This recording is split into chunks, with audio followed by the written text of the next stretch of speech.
Welcome to Showboys, a podcast that delves into the world of film and TV. Hosts Nick and Mike take their water cooler talk from the office to the web as they discuss their favorite movies, shows, and all other content in between. In this week's episode, the boys dive into the insane list of announcements made at this year's Disney Investor Day and give an update on Mike's Star Wars journey. So, what's Disney's Investor Day 2020?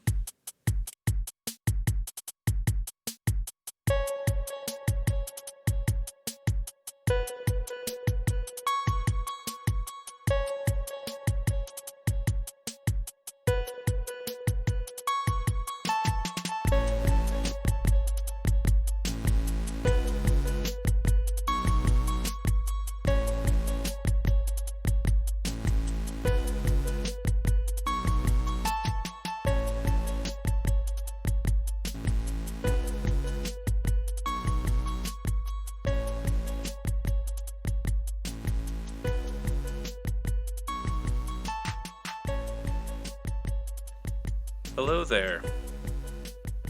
Welcome to another episode of Star Wars. Showboys. What's the difference these days? Am I right? It's all we talk about all the time. It is. We will stop in February. No, we won't. We can't. It's not possible.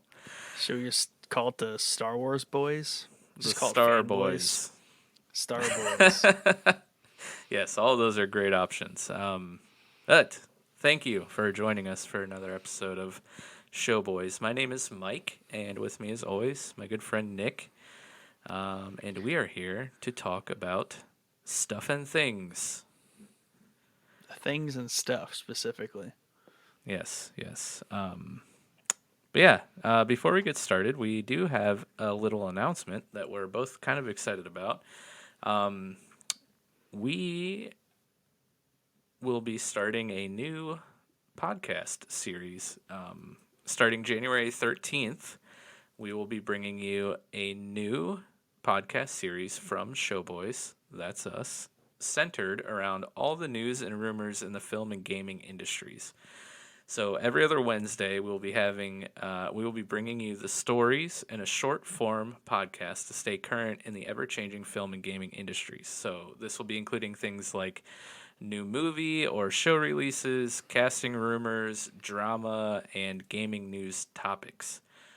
These episodes, by nature, will be much shorter than our typical 2-hour marathons, and just be to keep us all, up to date on the current news, and we'll just be touching on these stories. And yeah, you never know; they might trail off into,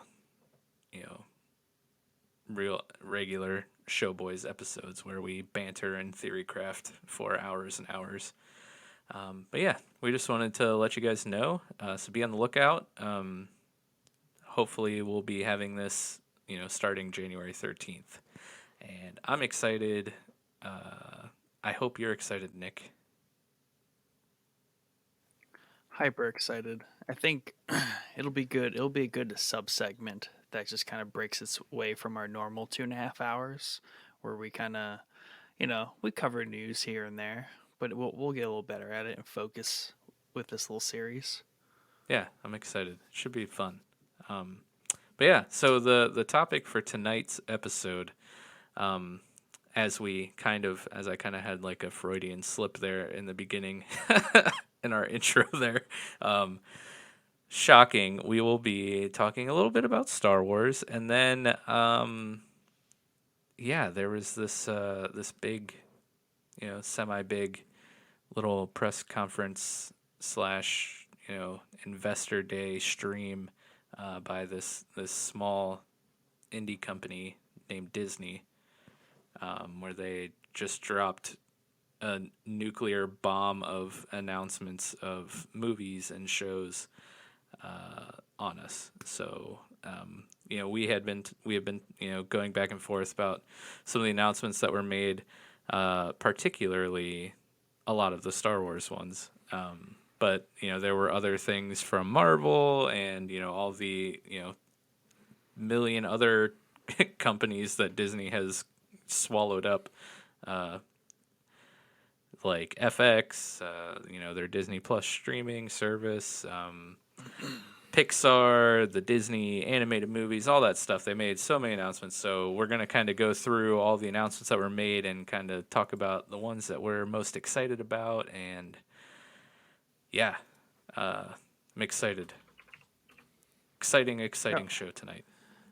Oh yeah, and I mean I haven't watched it. I've read just the blurbs of it and just seen what's kind of all the hot news from it. Obviously your recap and things like that. But I did hear that it was pretty rapid fire. Them just kind of cruising through things. But I was Yeah. really interested to see in the details people were picking up because, there's the stage and behind they had the big screen where there were images or like some sort of animation maybe that were related to what they're talking about. So I found a few cool things that people were discussing as to how they were interpreting that imagery behind them as they Ooh, discuss these topics. interesting. Yeah, I can't wait to hear about that. I tried watching a stream that I found on YouTube, and probably like the first hour was literally like investor talk. Like, this is how many new subscribers that we've grown in the last year, and this is blah blah blah. And I was like, oh God, shoot me now. That's the And then good I was just like, stuff. yeah, I was just like, okay, I'm just gonna go find an article. But yeah, before we do that, it's only fair that we give an update on my Star Wars journey, thanks to the Mandalorian companion series that we do and Nick's encouragement. I've become invested now in Star Wars, and I'm super just like captivated by the universe and the lore and all these crazy stories. So I decided to, if you haven't been listening to our Mandalorian companion series, you might not know this, but if you have been listening, you are very aware of the growth of my Star Wars fandom throughout season 2 of The Mandalorian. So yeah, I guess where do you want to start with this, Nick? Like, where should we start? Should we just start from the beginning? Of your Star Wars journey.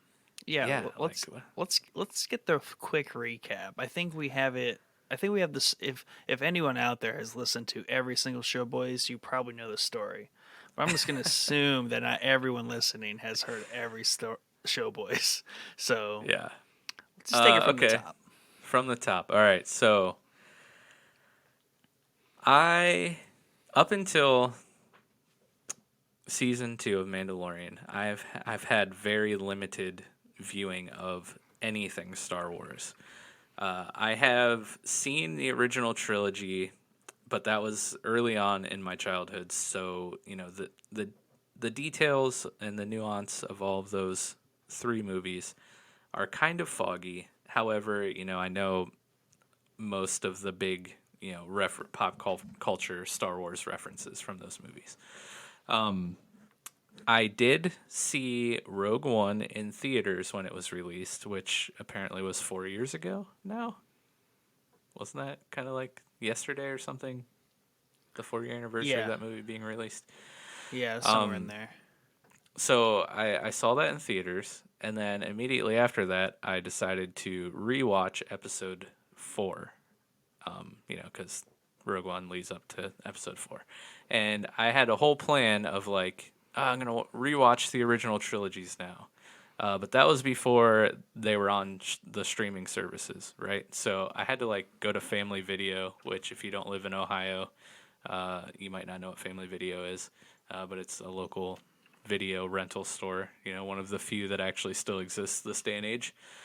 So I found episode 4 at the video store, watched it, and then I was like, well, that was kind of a hassle. I don't really want to do that, so I kind of like stopped. Fast forward to season 1 of The Mandalorian, and I watched it as it released. Wasn't super like captivated by season 1. I thought it was an okay show. I didn't hate it, but I didn't love it, and we talked about that a lot actually. At in the office, Nick, as season one was out, and yeah, then didn't watch any Star Wars stuff until season two came out, and we decided to do the Mandalorian companion series. So our decision to start the Mandalorian companion series with season two of the Mandalorian, kind of like I don't know if my enjoyment of season two would have been the same had we not done the companion series, and I had you to like guide me through the references and point out all of the like cool details of things. So in doing our companion series, I kind of like really started to get into the story of the Mandalorian, which then I learned, was like kind of telling stories that were touched on in some of the animated shows like Rebels and Clone Wars, and obviously characters like Ahsoka and Boba Fett coming into play. So between the amazing episodes of season two of The Mandalorian and you know us getting together on the weekend and talking about it for an hour or so, and you just really drilling all the details and stuff into my brain, I was like, okay, this is actually really amazing, and I'm so mad at myself that I've put Star Wars off for so long. And I think like I kind of put it off for so long because like everybody liked it and I didn't want to like it because everyone thought it was cool type thing, if that makes any sense. But yeah, so basically Nick through the companion series got me to start watching the animated series Rebels, which I plowed through 2 seasons of. Uh, Along the way, I think maybe before I started Rebels, I watched Solo. Was that what you told me to do? Yeah, because basically you had watched Rogue One, you'd kind of watched episode 4, then I was like, yeah, watch Solo, get that one out of the way, That's right. because that kind of like that brings you into like kind of episode 5. I think you watched that one, right? Not since I've Okay. decided to go and like really go in. Yeah. But yeah, so I watched Solo upon your recommendation. Really enjoyed it. Thought it was a really fun movie. And then got right into Rebels. Plowed through 2 seasons pretty quickly. And right around that time is when I think Boba Fett. No, was it Boba's episode or Ahsoka's episode? Where basically you're like, all right, you need to pause. You need to watch the prequels. You need to get into Clone Wars. Yeah, it was. Well, no, the big thing there was the end of season 2 of Rebels. Ah, Um, yes, yes, yes. the end, the finale there, which brings in That's Ahsoka right. And then and you all have that. the Darth Maul fight, and the Yeah, Vader because fight. Yeah. So hmm I was texting you as that was happening. I'm like, oh my gosh, this is crazy. And you're like, bro, you need to like pause right there. And like, I know this is going to sound very cumbersome, but you have to get through all of this stuff before you pick that back up. yeah, and I mean, if okay, Rebels a great show and good place to like kind of start, but two things were happening at that time. One, they were Rebels brings in a ton of characters and storylines kind of crossing over each other at that point in the show, halfway through. Also, with Mandalorian, the storyline was really starting to pick up as well. Um, by their inclusion of Ahsoka, them referencing things that show up in Rebels, and just all this stuff started to kind of converge, and it just didn't make sense for you not to now get all this other backstory, if you will, out of the way, because more and more they are trending in the direction of you know these newer storylines from like Dave, and Hmm. like Clone Wars and Rebels. So I think we're gonna see more of that before we see more of the prequels. So it's just better that you just knock all the prequel stuff out. Yeah, so I think it was 2 weekends ago. I just slammed through the prequels one a night. Um, and I remember them kind of generally getting some negative reactions, some disdain back when they came out, from like the OG Star Wars fans. But not being an OG Star Wars fan and just kind of coming into this trying to understand storylines and stuff. I enjoyed the prequels. I thought, maybe visually not that great. I'm sure at the time it was probably, really cool looking, but it didn't quite age well. But the storylines there, I really enjoyed, and they kind of helped set a few things up. Definitely made, you know, some things start to make sense. Uh, I, after watching episode 3, am now down the like just giant meme rabbit hole, which has been just a whole other like amazing experience in my life. The thing that ages the best from the prequels is Obi-Wan Kenobi. Ewan McGregor there, like he's just undying, Yes. unaging, especially as he's kind of the meme lord of that era. Yeah, totally can see that for sure. And when you um, started saying that, you're like, I have now discovered Star Wars memes, and I'm like, yeah, that's a great point because there's definitely a whole Twitter account, one of my Twitter account or not Twitter, Instagram accounts where I follow way too many like Star Wars meme profiles, and it just is yes. endless gold.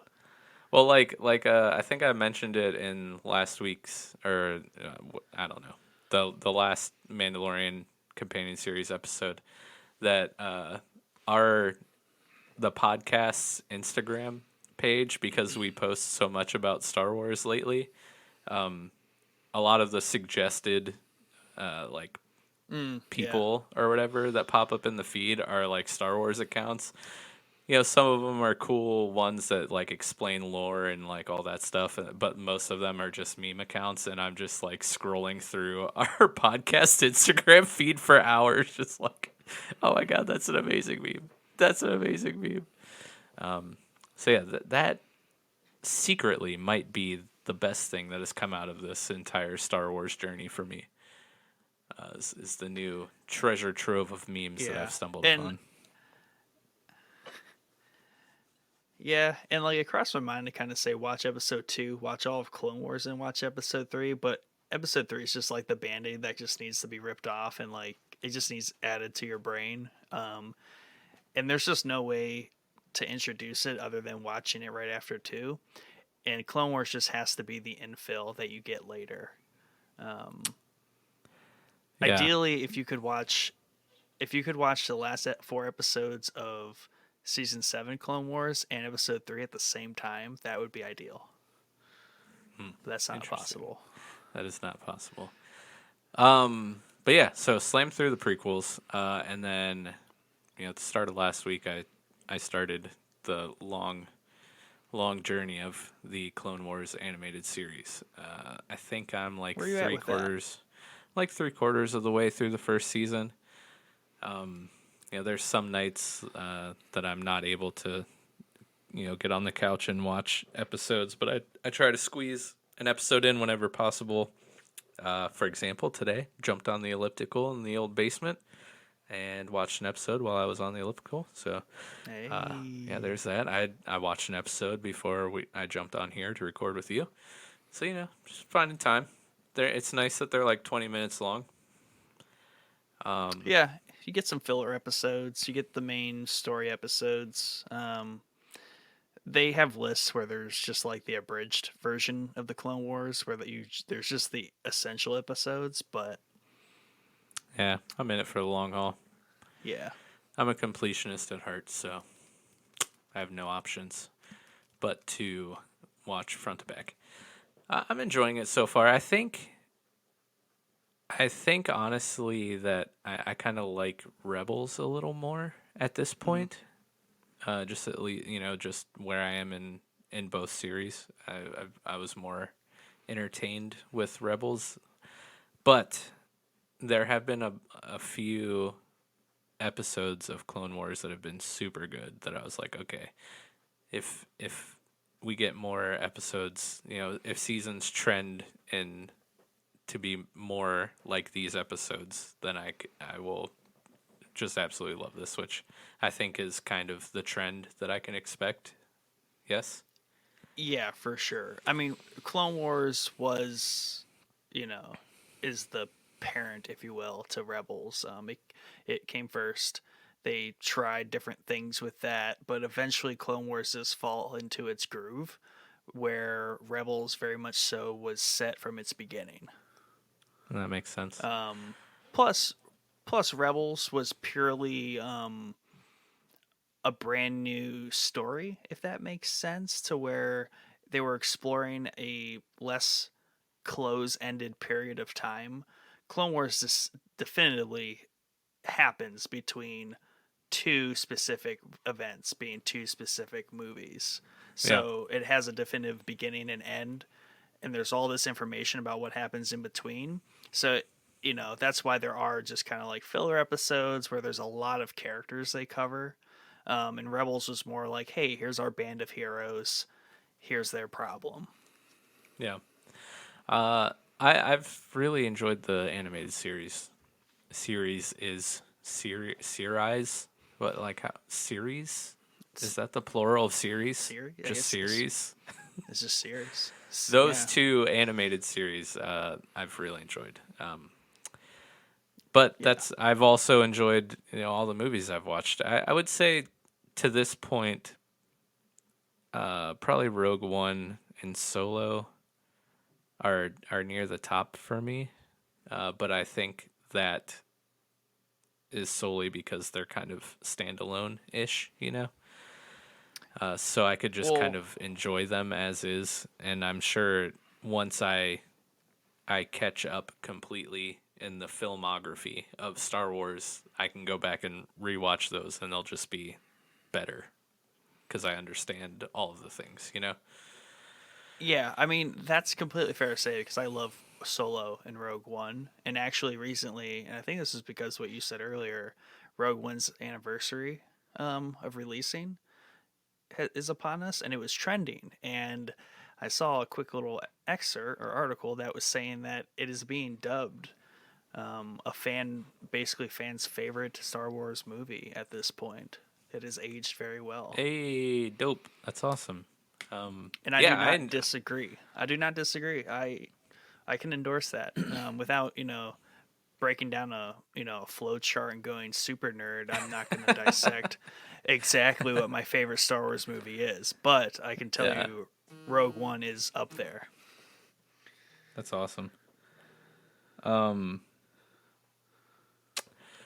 yeah, I think I also having the opportunity to see that in theaters, I think also kind of makes it more of one of my favorite things that I've seen so far, just because like movies on this scale are meant to be experienced in a theater. So I was glad I got to do that. And it was awesome that I didn't really I could watch that and understand the story without needing all the other stuff. So at the time, a cool entrance for me into the Mm-hmm. thing, Oh even yeah. though it didn't quite pull me in as much as season 2 of Mandalorian has. But I would just want to take the time to say thank you to you for suggesting doing our first companion series on Mandalorian, because I don't think if we hadn't done the companion series, although I think I have enjoyed season 2 of Mandalorian, leaps and bounds more than I enjoyed season 1. I don't know if I would have enjoyed it as much, not having the conversations about each episode that we have and having you kind of lead me to water, so to speak. Oh yeah, for sure. So thanks. It's been super fun, getting into all those details and getting to learn how expansive and crazy the Star Wars lore and universe is. So, yeah, I'm excited. No, yeah, it's been enjoyable for me to kind of like take someone from like a blank slate and kind of see how I would guide myself down this journey if I had never watched them. And well, and also, I mean, it's a big hats off to like The Mandalorian and what that show does. Um, and kind of for the first time, they are being very pointed when it comes to connecting things, continuing storylines, and pulling things out of legends that makes it particularly fun. Um, because they do things in the movies and like the Disney trilogy that came out. They do stuff, but it's still a lot of questions. It's still a lot of theory.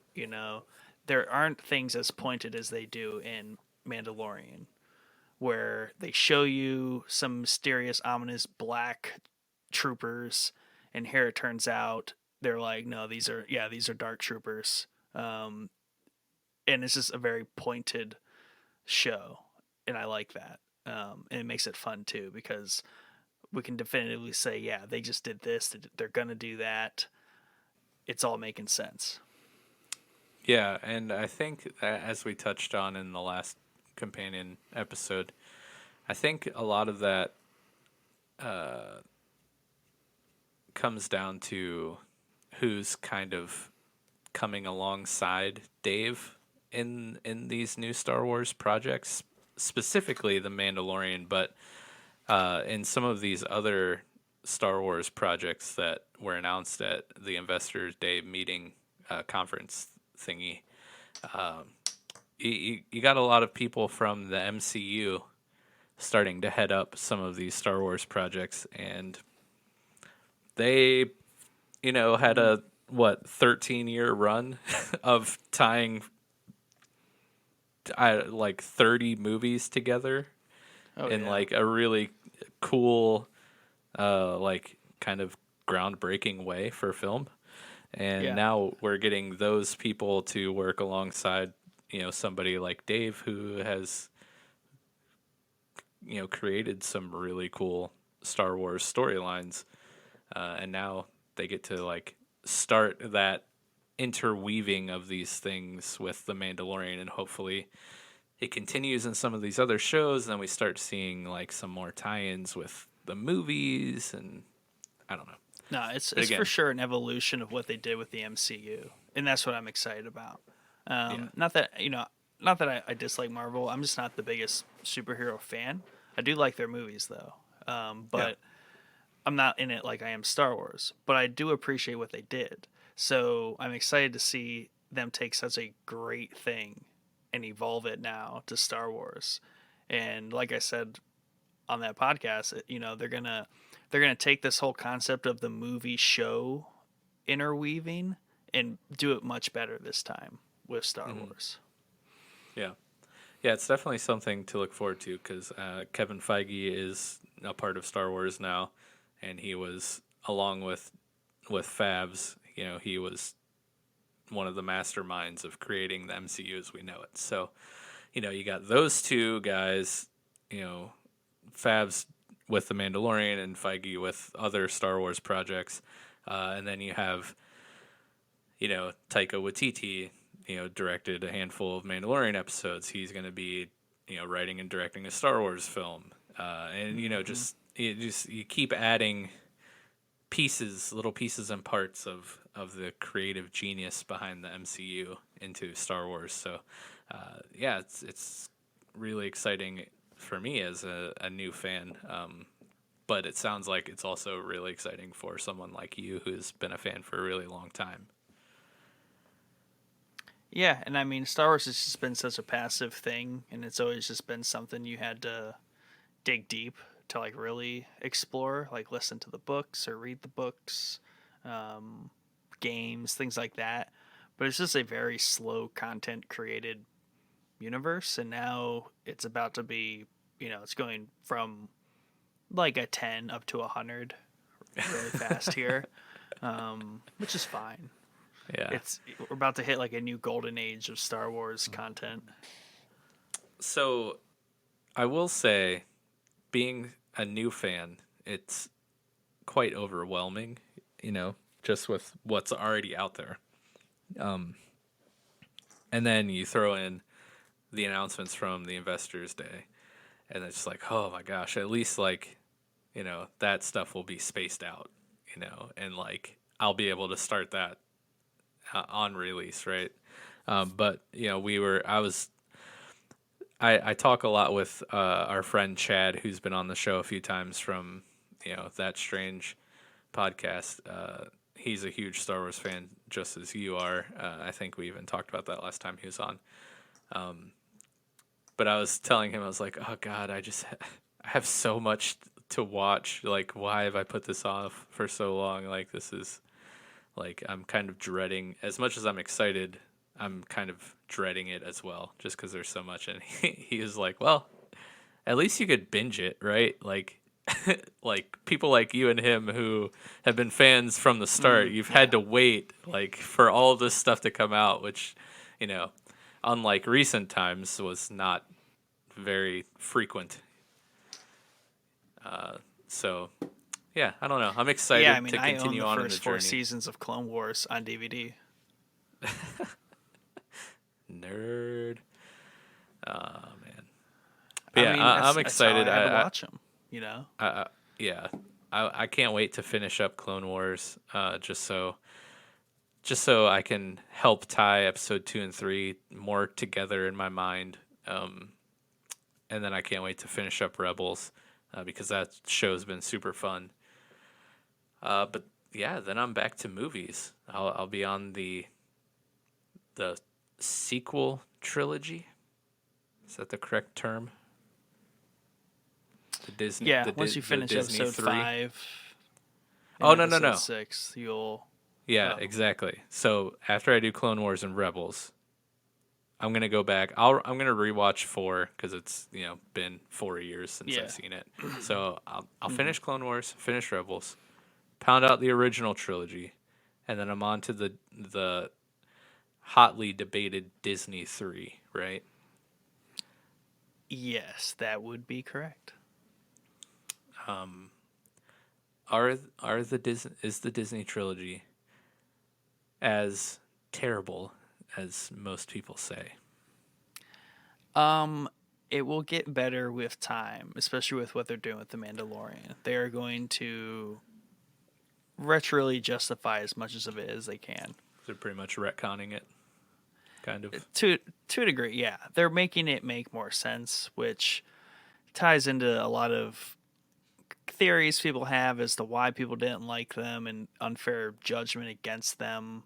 Um, Essentially, I think there's just enough reasons to not like them that everyone falls in a particular camp, but there's many reasons not to like them. And not everyone necessarily agrees that the reason that guy doesn't like them and why that person doesn't like them are the same. Um, Interesting. yeah, I mean, it's really the middle one is the troublesome one. Um, if JJ would have just done all three and executed what his plan was originally, it would have been fine. Mm. But they throw So a unique and good director like Ryan into the mix to put a spin on it that doesn't need to be spun. So what I am understanding is I can expect similar things as the Snyder trilogy in the DC universe with the Star Wars trilogy. Yeah, I would say so. I would say that's a fair thing to So say. you get that one stinker. We all know what it is. We got that new director coming in and Yeah, changing I things mean, up. right. The first one has issues. It is known, but it fell within what was expected or acceptable. The second one, it just seemed like its primary and only focus was to subvert expectations at every turn. And that's just not what Star Wars is about. That's not why people go to watch Star Wars, is to be shocked, Yeah. of some sort of twist or turn. the biggest one ever was the one everyone knows about, but that was because it was the 80s and you could keep Right. that kind of stuff under wraps. And then the third one, it just falls prey to having to make up for lost time. And yeah, Well, they'll I have to will. they'll have to grow. They'll have to grow. They'll definitely watch them. I mean, Oh yeah. they're not about to wipe them from like canon or anything. They're gonna reinforce them with their peripheral subjects, just or series and stuff, just like they have with the prequels. The prequels originally, the original trilogy generation did not like the prequels. My Yeah. generation loves them because that's what we grew up with. So it's just a continuous cycle. Yeah. I think people need to find something to be angry about for no reason. You know. I mean, at the Yeah, end of the day, it's a movie. Like, should you really be getting angry? But I plan to go into the Disney trilogy with an open mind, uh, and hopefully I'll be pleasantly surprised. I tend as a viewer, we've kind of this has kind of come up a few times. I tend to try to enjoy everything that I watch, and it's rare that I will really really dislike something that I watch. Now, don't interpret that as like I love everything that I watch, because there's a difference between enjoying and like loving. right. So like there are plenty of things, and you know this from just our conversations, when we work together in the office. Uh I will pick things apart, you know. Like especially for example the Marvel movies. I think after like almost every Marvel movie I saw, I'd go into your office and I'd be like, "Man, that like here are all the things that I would change about Infinity War or whatever." That was the first Marvel movie that popped in my mind. No, I'm not like saying that one for any specific reason. That was just one popped up. Um, Here's all the things I would have done differently. Like, I can't believe, why would they do this and not this? Like, what? This would have made the story so much crazier. Blah blah blah blah. And then we get to the end That of the conversation. I'm like, I actually really, really, really loved that movie. That was really fun to watch. Like, but I say all that. There's only been one movie that's made me like literally stop watching it, and we all know what that is. Yes, your favorite.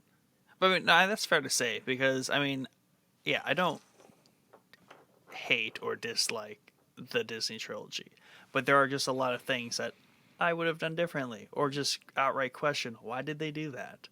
Why Right. was that a thing? Yeah. Um, Yeah, and I the there's a difference between like disagreeing and like just hating, right? It had like a right. movie has to be like a special kind of terrible for me to hate it. But I do disagree with a lot of movies. But I still try to Yeah. find some enjoyment out of it, because at the end of the day, like it's a form of entertainment. I went and I was like distracted from life, and got like sucked into some other world of some other stories, that get my imagination going or whatever. So Hmm. I don't know. Yeah. Yeah, And I mean, and also those movies. One problem is people just kind of generally get too worked up over the kind of like character archetypes that they either didn't see that character, like that's not like what that character would do, and things like that. I don't get caught up on those things. I don't really care much because whatever the character arc is, it is what it is. Like that hmm, makes sense. Nobody's like infinitely predictable in their right, character. But things like that I'll pick apart is like, oh, why did they choose that plot element? Why did they, why did the ship, why did the ships behave like that? Because right, it doesn't fit in the already established lore. More so that kind of stuff. Continuity issues where they're just causing like more problems to fix later, kind of right. thing. Stuff like that. Yeah, that all makes sense. At the end of the day, I'm super excited to finally be into Star Wars, and I apologize for anyone that I ever made fun of for liking Star Wars because it's amazing, and I am now one of you. And as we've talked about, on past episodes of the show, once I get into something, like I'm all in. So like this Star Wars has consumed me over the last several months, and will probably continue to over the next several months. So much so that I've considered trying to, you know, break my crippling League of Legends addiction to try out a Fallen Order. Is that the name of the Yeah. game? Mm-hmm. Yeah, yeah. So yeah, I'm even wanting to play Star Wars games. Like Yikes. I've even had like the urge to try out the MMO. I don't even remember what it's called. The Knights of the The Old Republic or old. something like that. Yep. You Yeah, got it. See, you know it I was all. like, man, I would love to play a Star Wars MMO, and I'm like, oh yeah, there one exists. I should just play it. And I'm like, what? I mean, let's get real. It's free. I can't play other games, but maybe I'll download it and then let it sit on my desktop for a year. When I like will open it every couple months. That's what mine does. Yeah. But yeah, man, what a fun journey it's been so far, and I can't wait to continue. With that being And said, mhm. do you want to add something real quick? No, I was just gonna do what you're about to do. That being Ah, said, I know you will be into Star Wars, for the foreseeable future because there is a lot on the way. so much. Holy crap! Like, let's count here. Just well, we got two movie announcements, and then 1, 2, 3, 4, 5, 6, 7, 8, 9 show announcements. They're 9 going in on the Star shows. Wars No series. punches. No punches pulled on the show front. No, and I think this was a conversation that came up last night. My wife and I were sitting on the couch, didn't really know what to watch. Um, Ended up actually not watching anything because we couldn't decide, and then she had a phone call she had to be on. So sometimes that happens. But I showed her a trailer for a Christmas movie I wanted to watch called Fat Man, which we may or may not have mentioned on the show. But it's a new, just crazy Christmas movie with Mel Gibson in it. It looks amazing, and so I was showing her the trailer. I was like, "We need to watch this," and she's like, to my surprise, was like, "Yeah, I'll totally watch that. It looks awesome." And I was like, "Hold on a second. What did you just say?"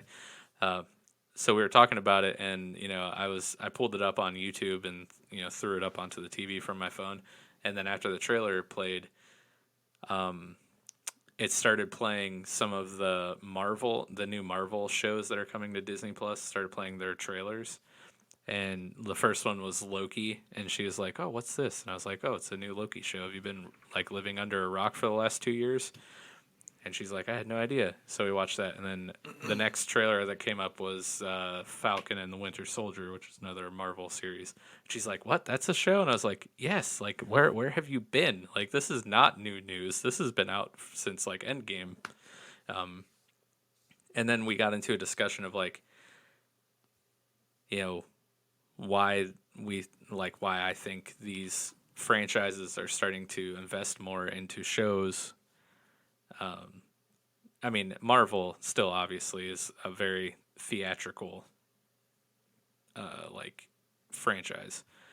But I think there's an appeal to a series for a content creator because you get so much more time to tell your story, right? Instead of trying to squeeze all these details and character arcs and plot points into like a 2 or 2.5 hour movie, like you get 2, 3, maybe 4, maybe 5 seasons to like just tell a super detailed and expansive story with these characters. And I think especially with a company like Disney that, has so much money with these gigantic franchises like Star Wars and Marvel that literally print money anytime anything is announced. Everyone's like, take all my money, which I don't blame them because they're very entertaining. But like we've seen with the Mandalorian, like the special effects, like visually, these movies are on, or these shows are on par with blockbuster theatrical movies, right? So like if you're able to do that and then also get like 10 or 20 times, the amount of length and time to tell your story, why would you not want to do that? No, right, for sure. And I think there's also probably a inconvenient timing of the pandemic and all that, where it might just make more sense to make shows that they can release straight to streaming, and not kind of Disney doesn't want to upset the whole movie theater um, situation, quite like Yeah, AT thanks and T Warner does. Brothers. Yeah. They're going that route, and Disney's going that route. And I've seen some articles where they're like, eventually that those two very separate strategies are going to come to like a convergence, um, and like make or break some situations. But we'll see. But yeah, I definitely Yeah. think that that's why the weightedness there of movies to shows might exist. But also, I mean, we discussed this back when Marvel and back when Endgame, like when they were building up to Endgame and Infinity War, and also Star Wars was releasing 2 movies a year. There is movie theater fatigue, because your average person, I think, goes and sees a movie like 10 times a year, maybe less. So if you're trying to capture the general audience, right? You can't, as a company, be releasing 2 movies a month. You know, Yeah. the average person is not going to go see both of your movies, so you're diluting your movie profits because they have to make the choice. Like, do I go see this one or neither? That makes sense. I That's mean, if you're hard for me to see because I, at least before we had children, was not like the average moviegoer. We went right, probably like no joke once a week. But like I yeah, said, that's I'm not the average like right. person when it comes to this. But I I can mean, I I'm could kind more. of see what you're talking about though. Yeah, I mean, I identify definitely more as the average or less than average moviegoer. Like, I might have gone 4 times a year in my Mm, peak movie man. going, and like sometimes that 2 of those might have been Star Wars, the same movie. Um, Oh man, there were movies like this will probably make people angry, but like Batman vs Superman, I think I saw 3 times in theater. Nerd. Justice League twice. Why? Because well, Justice League is hard to explain why, but Yeah, yeah, that one. uh, Why? yeah, that I don't know. I put my blinders on and just wanted to enjoy it. Like Yeah. it was hard, but yeah, I made a way in my fanboy mind to enjoy that movie. Um, but yeah, the trick is you gotta find the deals, right? So like before the pandemic, Cinemark theaters around us, you go on Mm-hmm. Tuesdays and it's $5 a ticket instead of $9.50 or $10 or whatever it is.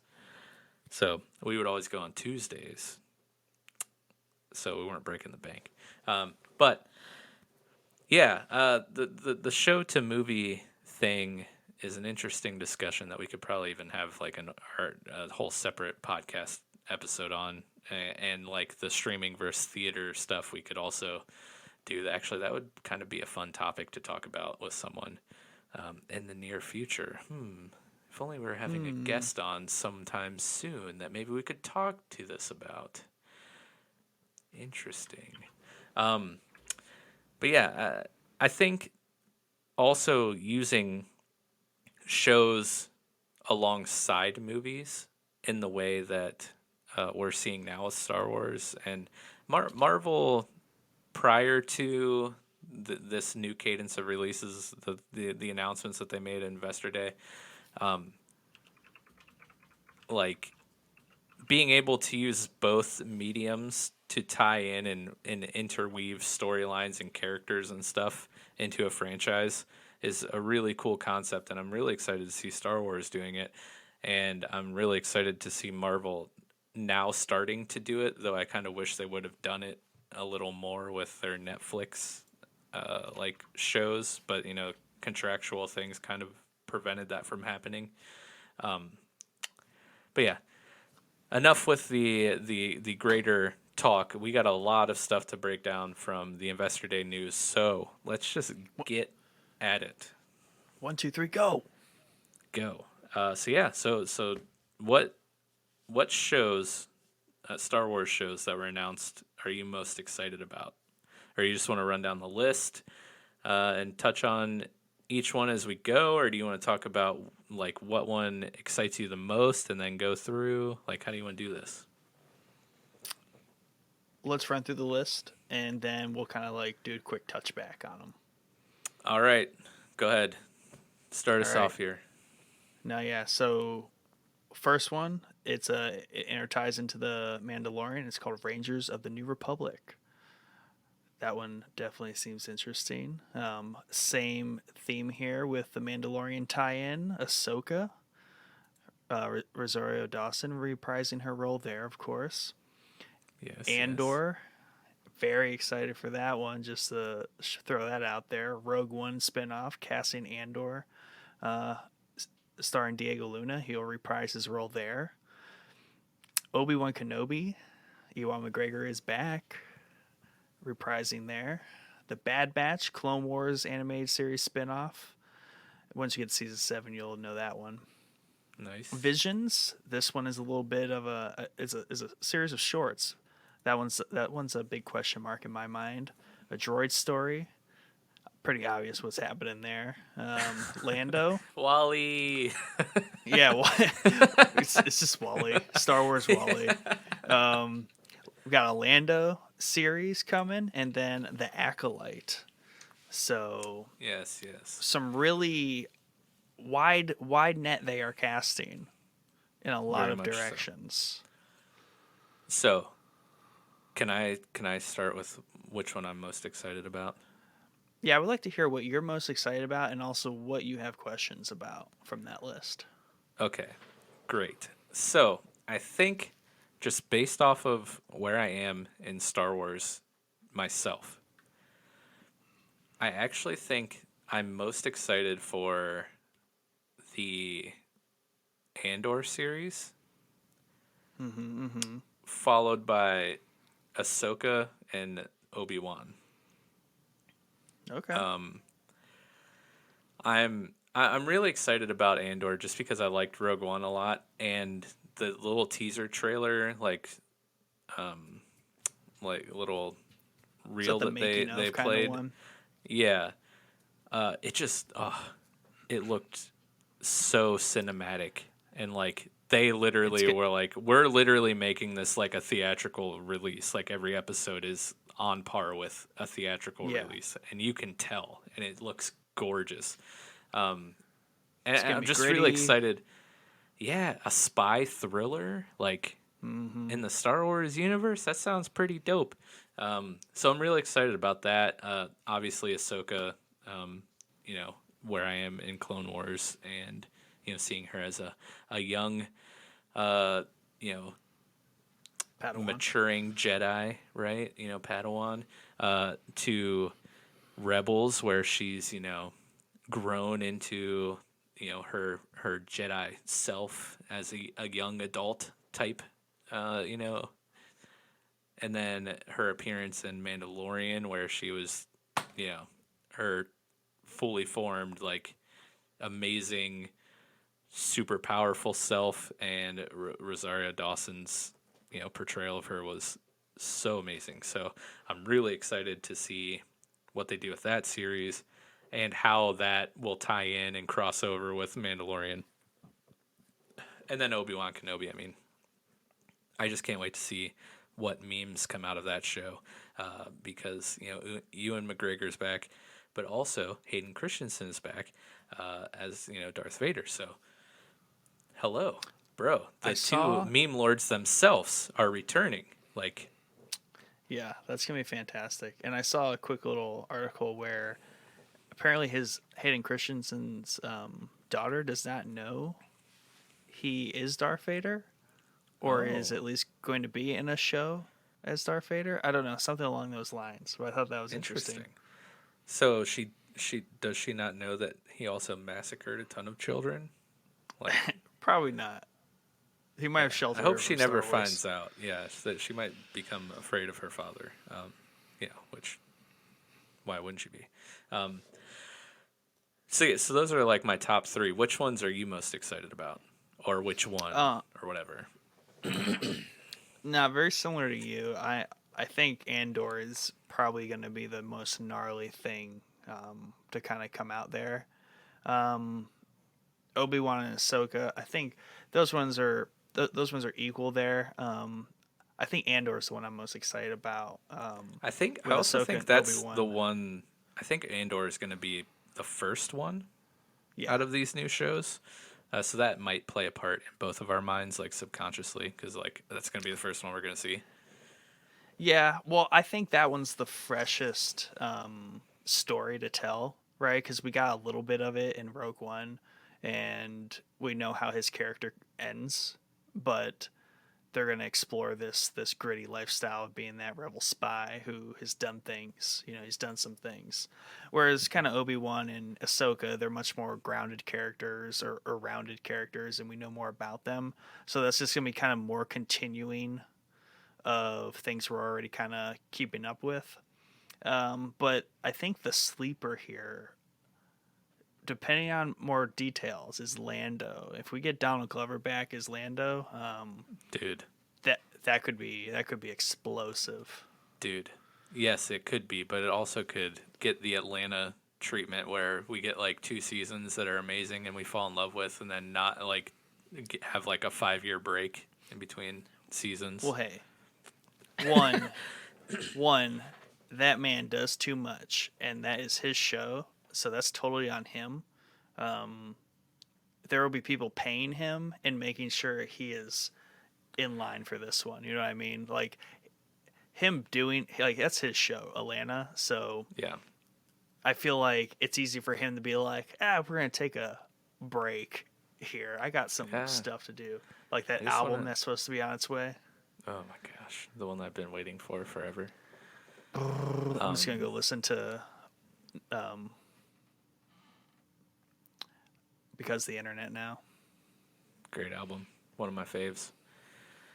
But yeah, that's the sleeper Yeah, there. I kind of agree with that, but I think also the one that I'm like my sleeper pick out of that whole list is the Acolyte. Mm-hmm. Just because it seems Mystery the thriller least about known for me. emerging dark side set in the High Republic era. Yeah, that sounds very interesting. Yeah.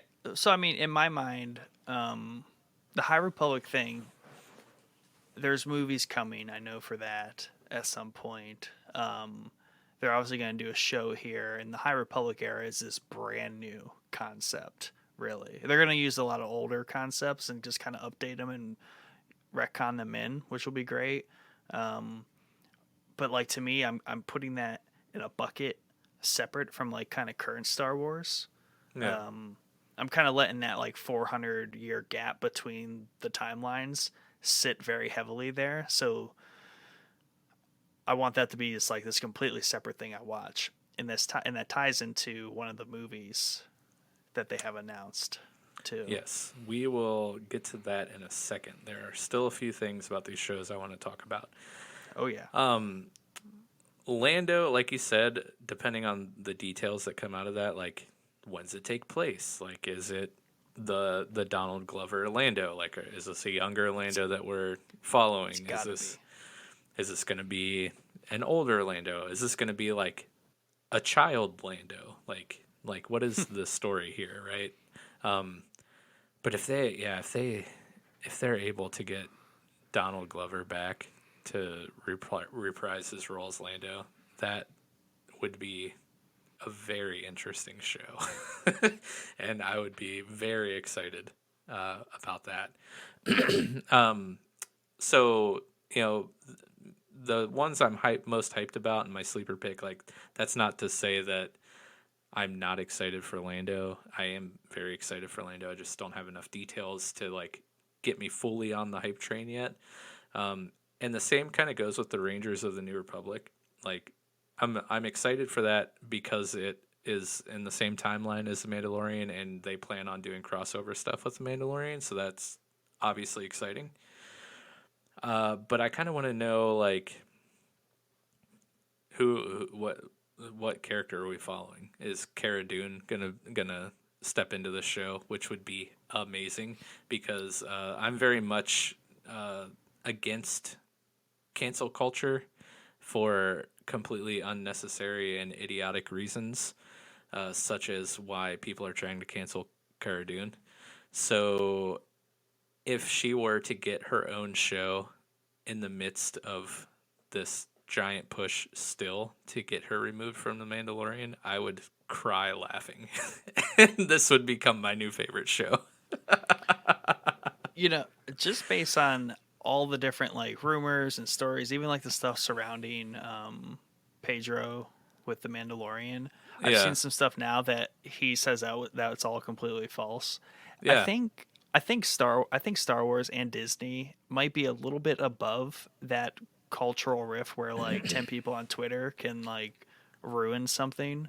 Um, Disney has its own interests, and just like with the whole thing with like China, like people give them crap because they kind of bow and kneel to China because well that's a lot of money Yeah. they get from China and viewers over there. So I think it would take a lot of effort to disrupt what they have set up because I mean nothing in Mandalorian has indicated that Cara Dune is removing herself. I feel like they had opportunity to do that this season and they just did not do it.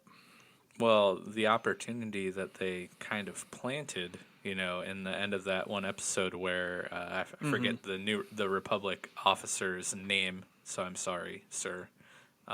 But when he comes and he's talking to her, and he kind of like leaves the badge there on the table, and then we find out she's accepted the badge, and now she's the marshal. That could lead into her becoming a ranger of the New Republic. I don't Very buy that. much could I think lead. The road is there now. Whether or not they yeah. decide to take that road is a different story, but I think they made it possible where it's not like a too far fetched to be like, wow, I can't believe they made that leap, but like you literally have the ranger of the New Republic like asking her to join them, and she My says thoughts no. and hopes for that show is that it's literally Dave Filoni and the other dude from episode 3 being Star Wars cops and their X-wings and just It's dealing with like it's just cops but in space yeah, and they're just they dealing should. with weird shit in Yeah. space. Yeah, they should take like the comedic route and just make it like Super Yes. Troopers in space. That would be amazing.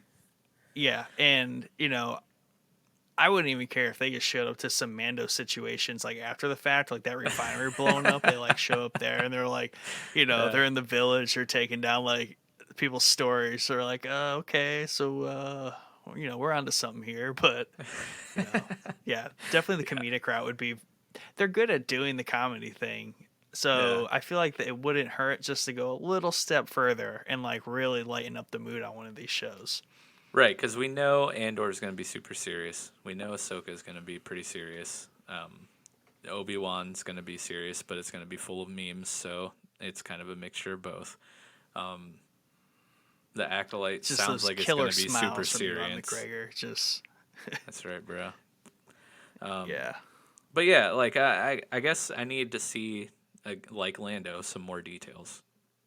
See what we're working with here. But I am excited for it because of its tie-in with the Mandalorian. I think when shows are able to do that well, I really love it.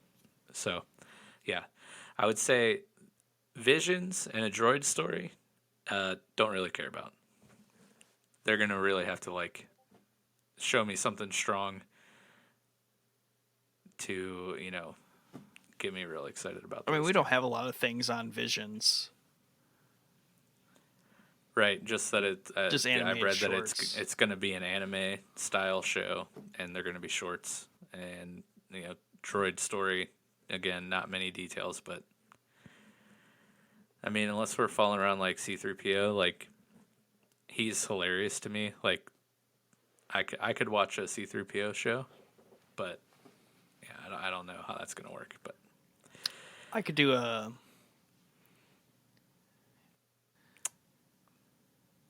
the droid from maybe. Rogue One. That would be Yeah, he's pretty funny. Or a Chopper, yeah. live action Chopper show. Chopper. It's But just yeah, like it's so just a that sitcom but with droids. yeah, yeah, yeah, that would be Has no great. place in like Star Wars lore or anything like that. It's just a ridiculous sitcom with droids. Yeah, that would be amazing. So that kind of wraps up the show news. The two movies that were announced were Rogue Squadron, which is going to be directed by Patty Jenkins, who recently did the Wonder Woman movie, about a squadron of X-wings or whatever. Right? I think that's really all the details. Yeah, it should be. I anticipate this to be during the original trilogy, kind of like their maybe a one-off like movie Hmm. about them, or it might. No, it's definitely got to be during the original trilogy and just some like really badass adventure mission they went on. That'd be cool. And then they announced an unknown Taika Waititi Star Wars film that he will be Mm-hmm. writing and directing, but not many details beyond that. So what were you gonna say earlier about the movies? So, with TD here, so when Kennedy was talking about his movies, they had an image that said Star Wars right behind Mm-hmm. her, but it was in a like Flintstones font, like that Stone Age kind of like style, like kind of yeah Flintstones, and it there is opportunity here for him to maybe be making either a High Republic era kickoff series of films, or he is going to cover um, the like original voyage of the Jedi into the galaxy. Hmm. At which case they landed on Tython, which was just in the Mandalorian, Yes. Very and strong in the Force. yeah, so and there's also like a ship, like a triangular pyramid type like ship in an image behind her. So they're kind of trying to use that because it resembles the original ship that the Jedi came on, or the Jedi or something like that, spelled differently because it's like ancient. But Mm-hmm. that is some rumors about where he could be taking it, exploring the very roots of the Jedi here, and or force Interesting. sensitive beings. Now, if there was anyone to get to do a humorous Star Wars anything, it would be this guy, though. Like, I mean, he can do serious stuff, but like, you know, what most people would know him for is probably directing Thor Ragnarok, which was the best Thor movie probably. But it was hysterical, but like also a good movie, like in the superhero like MCU, you know, Right. genre. On top of that, He is the creator, writer, director, starred in like one of the funniest uh, vampire movies called What We Do in the Shadows, which then led to a TV series on FX of the same name, What We Do in the Shadows, that he writes for and directs and whatnot. And that show and that movie are like hysterical. So yeah, he definitely has like amazing comedy chops. So if there were, I'm saying all of this, I don't know what his movie's going to be like, but if there was going to be like a more humorous, lighthearted take on Star Wars, like he would be the perfect person to do it.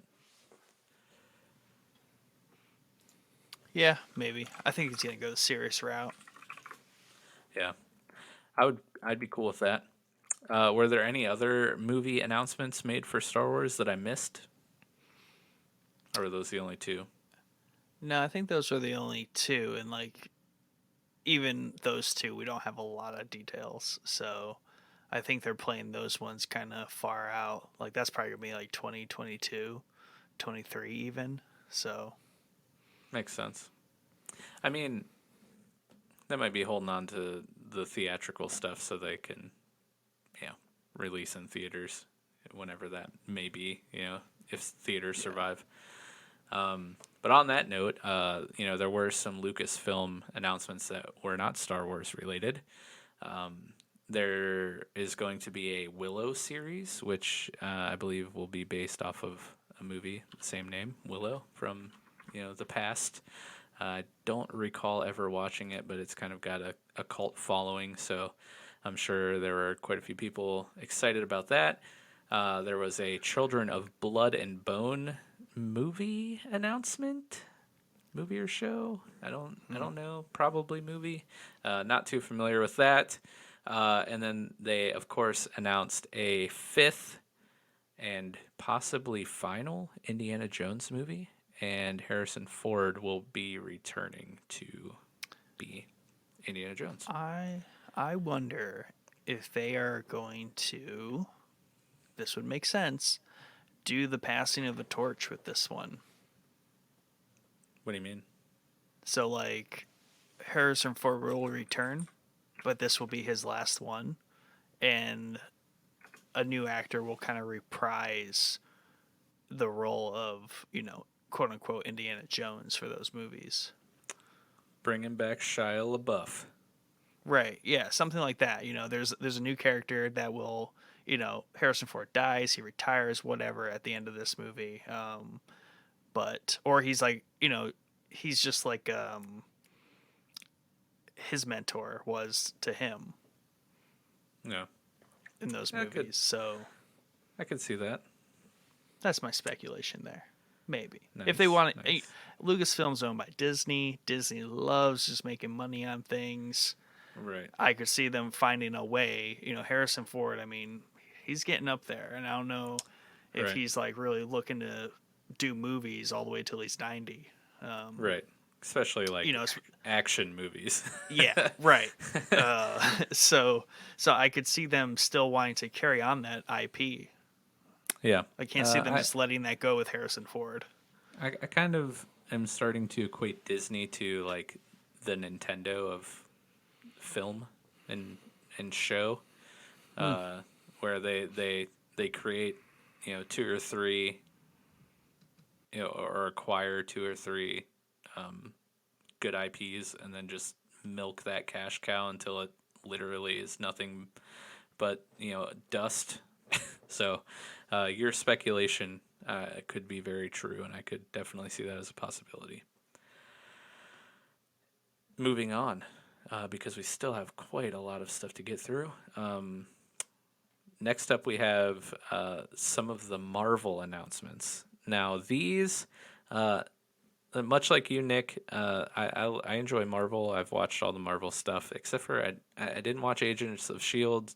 I tried to for like a season, couldn't get into it. Watched Daredevil, The Punisher, Jessica Jones, on Netflix. I think I skipped out on Iron Fist and Luke Cage and the Defenders, I believe. Um, but those were kind of separate from the MCU, I think, because of contractual things with Netflix. Um, and then, of course, I've seen all of the movies in the MCU. So I'm like half excited for these announcements, but nowhere near as excited as I am for the Star Wars stuff. It's well, Kind of in the and same this, boat, yeah. yeah, definitely. And I mean, and to Marvel's disadvantage, where it only works with a handful of their movies. So like, I like the Thors because why? They can world build into things I don't know about in those movies. You can only show me New York so many times, if, before I'm like, yeah, I get it, that's Right. New York, and you're about to like blow it up. I'm Right. not gonna drool over and be like, wow, did you see that shot of that building? That was so epic. Whereas Star Wars, like if they give me a great panoramic of a new planet or a city on a planet, like there's way more to get into there for me. Right. So that's just where they kind of run short. But that's where like things like Thor, and those ones where they are exploring or Guardians of the Galaxy. That's the Yeah. Marvel I like. Yeah, those are great for sure. Excuse me. So they had quite a few announcements on their upcoming attempt at the show or series front. So we have WandaVision that we've known about. That is supposed to be streaming on starting March 19th. So we'll see if that stays Dang. on schedule. That's kind of. Have you seen any of the trailers? I mean, who No. Wanda is and who Vision, Mm-mm. the Scarlet Witch and Vision Oh, from. okay, those two. Yeah, yeah. I Yeah, didn't know her name was Wanda. yeah. So they are having their own show, and it's very like sitcom y Mm. kind of. But then like the trailer kind of starts to get all weird, and so it actually, I was. This was probably the one I was least excited about. Um, but now after seeing the trailer, I'm kind of more excited about. It's gonna get Uh, weird.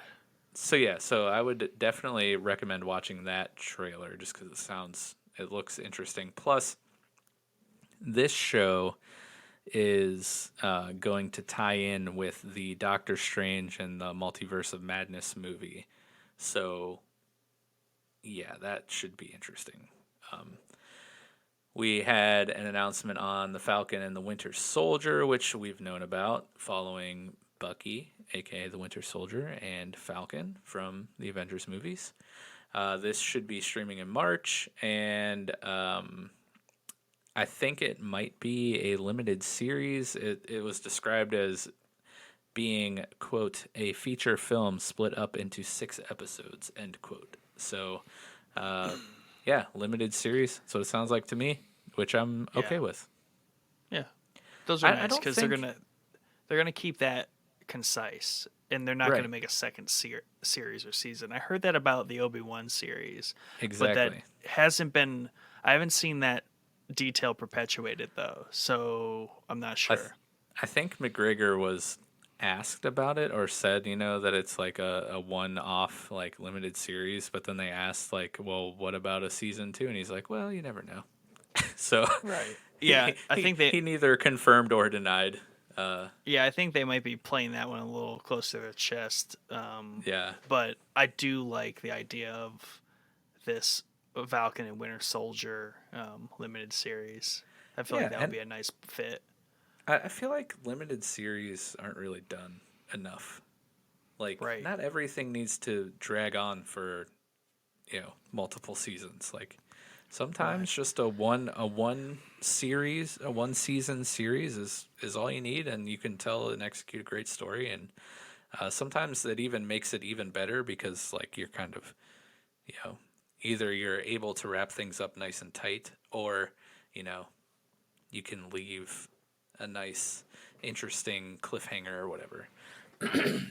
Shout out HBO on this Disney podcast, by the way, because they do great limited series. They're really good about Yeah. that kind of stuff.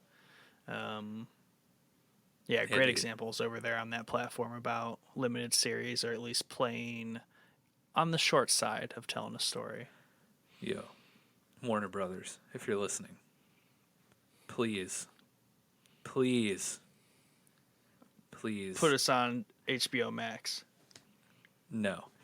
Come Oh. to an agreement with Roku, for the love of God, so Oh. I can watch HBO Max on my Is that what's Roku holding you? TV. They Oh, do that's not what's have holding a you back? Roku. They don't have an HBO Max channel because That's happening. That's happening. I read that today. some I'm pretty sure it's in some the works. dumb negotiation that's going on between Warner Brothers and Roku. Warner Brothers wants HBO Max to be like a featured channel. So like if you have a remote, I don't know, do you have a Roku? No. Okay, so all Rokus come with a remote, and on said remote, there are usually 4 buttons that take you directly to a channel. One being Wow. Netflix, one being Hulu, and then there's 2 other ones. They want That, to be a channel like that, that is like that's a fair. featured channel. But Roku's like, but you can, no, like just be a regular channel that will still be available, like every other channel on Roku. So they're like fighting about that. And I'm like, I just want to be able to watch HBO Max on my Roku stuff.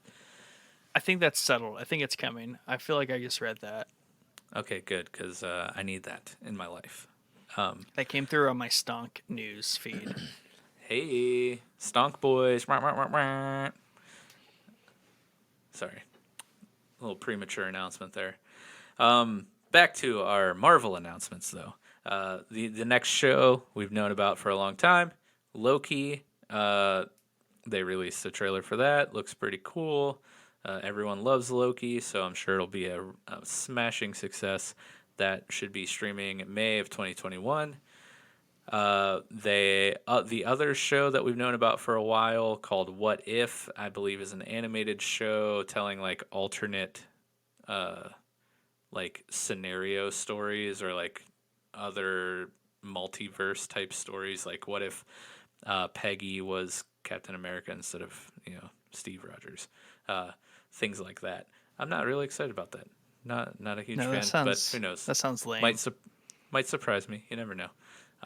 Probably won't be like high up on my list of things to check out though. We have a Miss Marvel show announced that will be tying in with the MCU movies.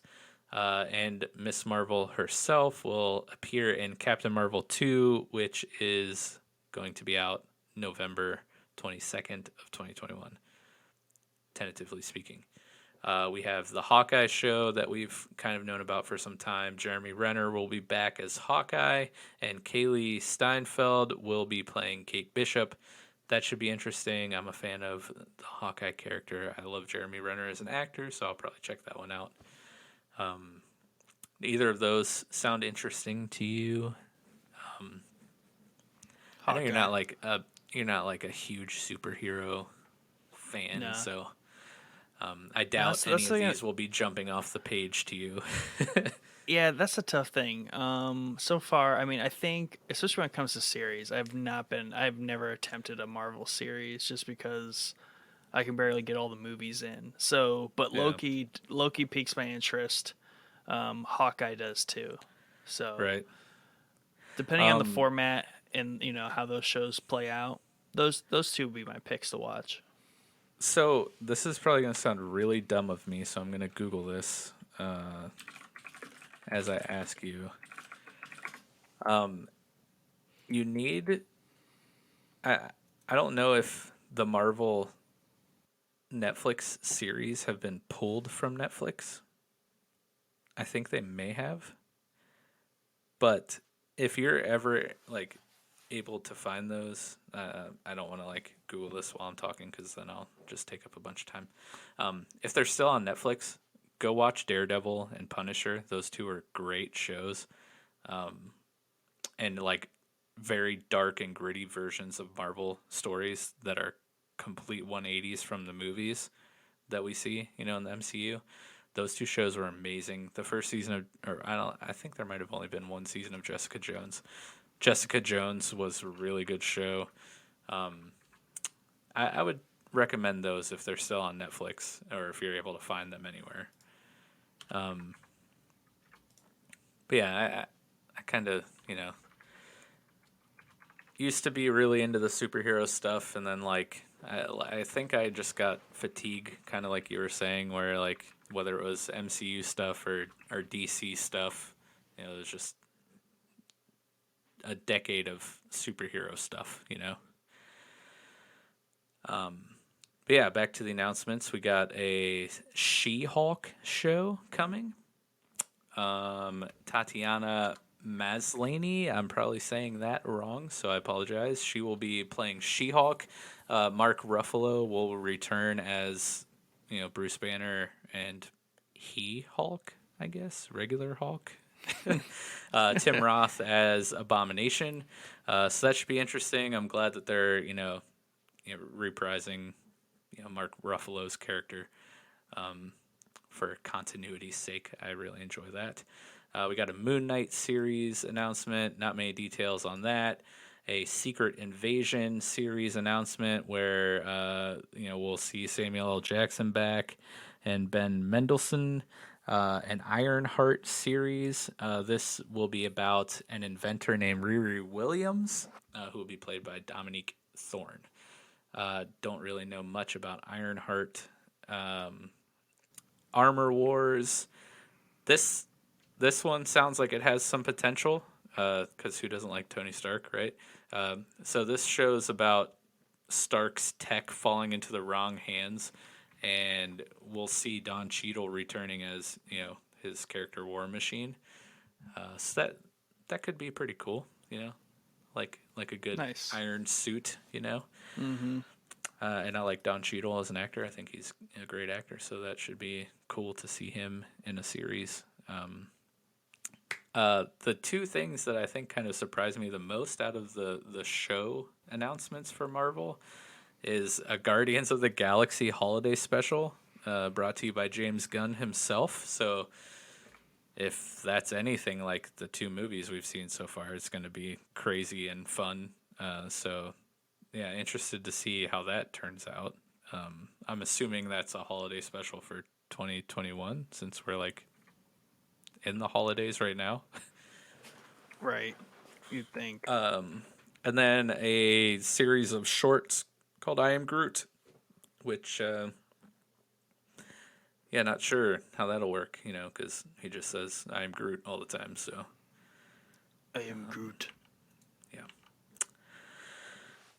So that kind of wraps up the show announcements for Marvel, and then they had a host of movie announcements, which is exciting. We have Black Widow, which we've known about for a while. This will be releasing in theaters on May 7th of 2021. Interesting to see what they do with that storyline, since technically, the Black Widow is deceased. Spoiler alert, if you haven't, seen Endgame, what the heck are you doing with your life? We got Shang-Chi and the Legend of the Ten Rings. That's wrapped production, and that is slated to be released in theaters July 9th of 2021. All of these movies were, announced in, I believe, at Comic-Con last year, or Marvel's event or whatever. We have Doctor Strange and the Multiverse of Madness. This movie I'm actually really excited about, just because multiverse makes me excited. It's something that they kind of teased in Spider-Man Homecoming, and I'm really hoping we get to see some cool stuff in this Doctor Strange movie that is slated to hit theaters March 25th, 2022. And like I said earlier with WandaVision, that show will tie into the Multiverse of Madness here. And then I don't know if you've, been hiding under a rock in the last couple of weeks. There's been a lot of Spider-Man news lately. We're kind of getting a live action version, not a version of Into the Spider-Verse, but we're getting a live action attempt of, multiverse of Spider-Man. Tobey Maguire is going to be in this movie as his version of Peter Parker. That's so Andrew cool. Garfield is going to be in this movie as his version of Peter Parker. We have, of course, Tom Holland as the Peter Parker of the MCU. Emma Stone is coming back as Mary Jane, I believe. We even have Jamie Foxx coming back as his villain, Electro. Probably Static something. Oh God, I'm gonna get roasted for this, but I'm not like big Marvel guy. But he will be back reprising his role in Spider-Man. Oh shoot, the fellow who played Doc Ock in one of the old Spider-Mans. I can't remember which Spider-Man series There it is one. was. If it was Oh, Tobey Maguire's or if it was Andrew Garfield's. But Doc Ock will be back. Yeah, just real interesting stuff. So, and aside from all that, the thing that also makes this interesting is the fact that most of that stuff is Sony stuff, and now we're getting Sony and Disney working together with Spider-Man since they both have rights to Spider-Man, which is super weird. blasphemy. Yeah, so that'll be interesting. We have the next Thor movie, which I don't know if the title of this has been released, but the big news for this is Christian Bale is going to be joining the cast and playing the villain Gore the God Butcher. So That's sweet. that is sweet. Christian Bale and a villain called Gore the God Butcher. Both those things are sweet. Right, and you love Thor, so it's like Yeah. trifecta for you. Yeah, that's number one right there. Yes, I also believe. Yeah, there's been, back when the next phase of the MCU is announced, there was a lot of Thor news back then. But this Christian Bale stuff is definitely new. We have known about a Blade movie, which is very interesting. And we kind of already knew that Mahershala Ali was going to be, playing Blade as he was at that con when they announced Blade. So I don't really know why they felt the need to confirm that he is going to be Blade, but they did. We have a new Ant-Man and the Wasp movie called Quantumania. We have Yeah, Peyton that's Reed fair. returning to direct. We have Jonathan Majors coming on as Kang the Conqueror. We have Catherine Newton as Cassie Lang. They made an announcement about the next Black Panther movie, which they are still making, but they will not recast T'Challa, which I think is kind of cool. Chadwick, don't want to kind of like replace Chadwick Boseman. As sad as that entire thing was, it's cool that he's just not going to be replaced. I think that's a very respectful thing for them to do, So and it makes. are they gonna digital him, or what are they gonna do? Just not have him be a big part of it? I don't know. I think it would be more disrespectful to like do the Carrie Fisher of T'Challa in a movie than to just like recast him as a whole.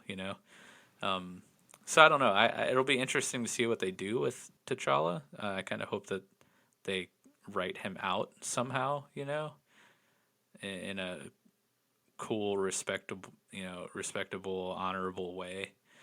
And it'll be very interesting to see what character in that universe, steps up and becomes the next Black Panther. So I'm excited about that. And then I think the biggest news on the Marvel movie front is the largely and long awaited arrival of Fantastic Four movie in the MCU. This, of course, is due to the acquisition of Fox, and yeah, that is just super exciting. We're going to get a Fantastic Four within the MCU. This will be directed by John Watts and kind of opens the door to the X-Men, coming into the Hmm. MCU. So, yeah, Do people like the exciting. Fantastic Four? Yes, but they did not like the most recent attempts at Fantastic Four movies. They kind of blew, in which I don't disagree with. So it'll be interesting to see the MCU team take on that new franchise and see what they can do and how they tie it in. Yeah, A lot of they're people. kind of like the DC crew of the Marvel universe, Yeah. movie wise. You know what I mean? They kind of movie wise suck. Yep. Exactly. So a lot of people are excited about that. And I can't disagree with them. But that kind of takes out a huge chunk of the Investor Day news, and the rest we'll kind of lightly touch on, just because not stuff that I'm particularly super interested in, though there are a few things that we will talk about. The next topic we have here is Hulu announcements. I know you are a seasonal Hulu user yourself there, Nick, Yes, but sir. there is some news here that I think will catch your fancy. Oh yeah, And it's not what you have highlighted. I'm sure. The It's the all the first stuff thing, around it. yeah, particularly the one below it. Yeah.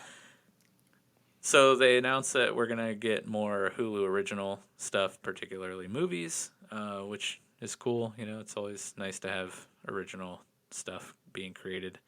I can't say that I've really remember or gone out of my way to watch Hulu original movies. They do have some decent shows, so we'll see what comes out of that.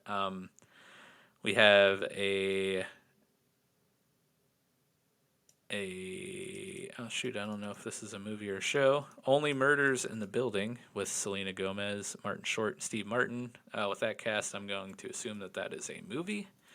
The Dropout with Kate McKinnon and Elizabeth Holmes.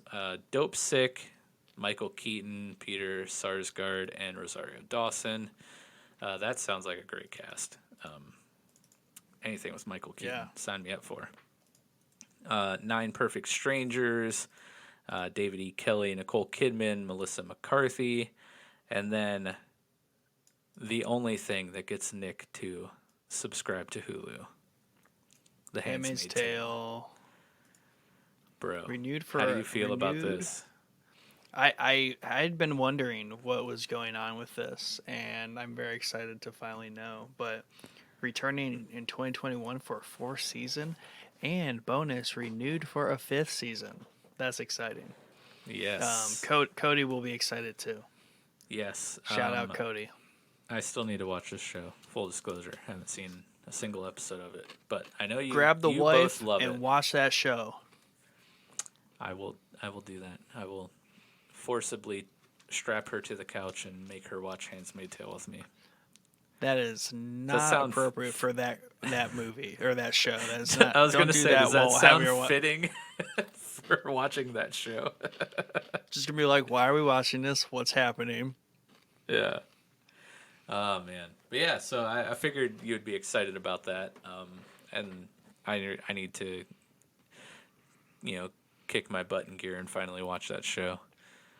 Well, I do wonder right now because I didn't know that, but I did know the second thing here, or the thing after it. Yeah, the So thing that my wife is probably the most excited for. yeah, the Kardashians here are moving to Hulu from the E network. That's exciting. Yeah, Cut that cable, Kardashians. Come to the modern that's world right. and let's do this new trend of these super families doing global quotes global content. um, I have seen this I've seen this phrase used with the Obamas and Netflix, Okay. and What does that really even every mean?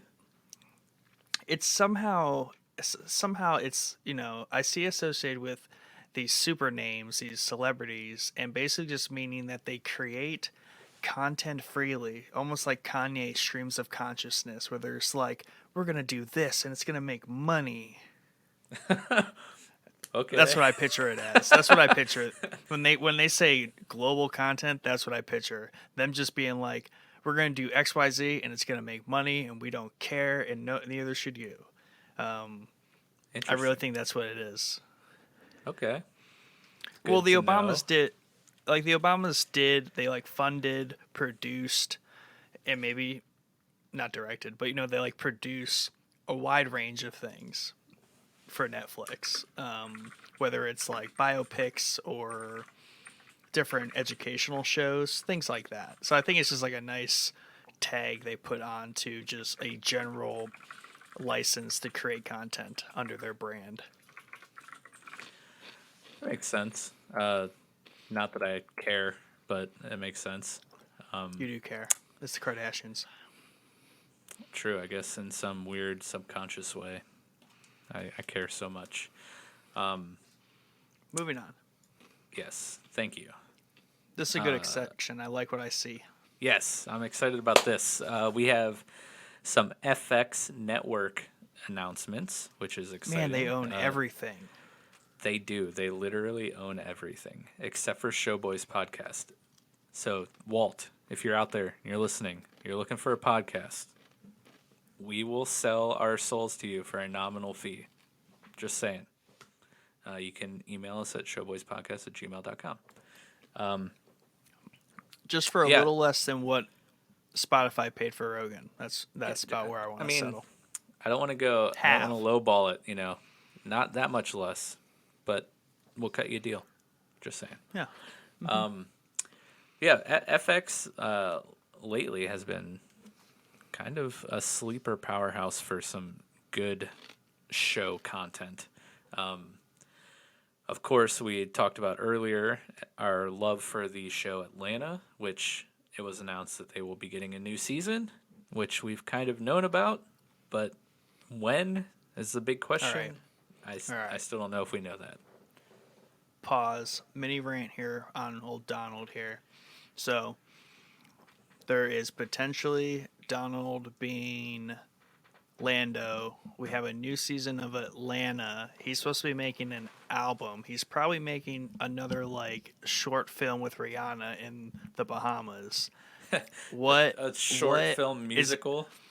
what is actually, when are we actually going to get any of this stuff? Like at this point, I just need something. But preferably the album should drop before any of this even comes to light. I mean, I would Good hope Lord. so. That's been in the Oh my works for God. forever. But yeah, Donald, man, if you're listening, bro,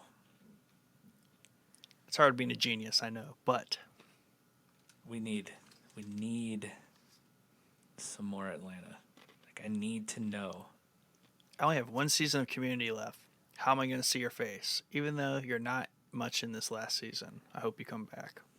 I mean, what are Spoilers. you and Paperboy doing once you get off that plane, bro? Yeah.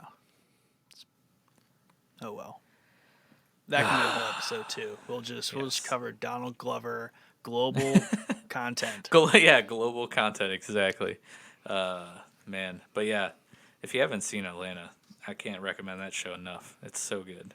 And you have plenty of time Dave. to catch up because we have no idea when when that'll ever come out. And yes, Dave, correct. Another great show on FX. Not in any of these Disney Investor Day announcements, but a really good show that you should also watch. However, it was announced that there will be a new season of It's Always Sunny in Philadelphia, and they got the Rick and Morty treatment. They got renewed for 4 seasons, actually. So, yeah. Oh boy. What do you think Sign about? them up. What do you think about those like gigantic renewals like that? Has there been a gap, or have they been steadily doing Always Sunny seasons? I couldn't tell you. I haven't really Okay. watched that show. Okay. No, interesting. Yeah, those. I mean, that's just them kind of putting the cards on the table and saying, "Hey, we're gonna pump out some seasons here and not leave people hanging." Yeah. Got to find Um, the next Simpsons. that would be an interesting one to do. Charlie Also Day's owned by hilarious. Disney. Yep. And I'm telling you, everything's owned by Disney except for Showboys Podcast, but we will definitely join the umbrella if you'd let us. Um, we had some announcements of some FX things that will be added to Hulu, such as The Old Man with Jeff Bridges, American Horror Stories, and a new anthology series, which piques my interest because anthology, called Platform, which sounds interesting. We have a new Taika Waititi comedy about Native American teens called Reservation Dogs, which is sounds like it's going to be hilarious. But also, I Is just that a read play on earlier. Reservoir Dogs? Interesting. Yes, it is. And if you look up like an image of it, it's like literally the same image. Nice. Yeah, interestingly enough, pretty much the whole crew they are Native American or indigenous peoples, however you would like to say it. So that's kind of cool.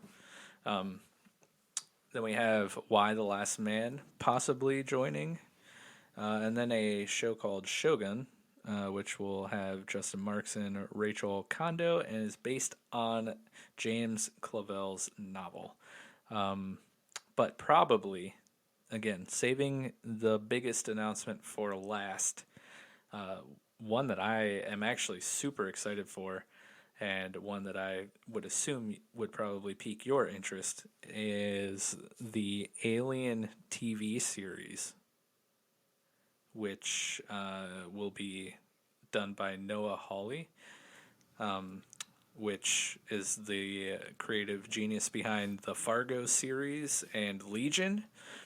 And Ridley Scott will be there to support him. And this is supposed to be set in the not too far future here on Earth. So, really interested to see how this is going to play out. What are your thoughts? I'm really hoping they just go like balls to the wall and it's just aliens tearing humans apart.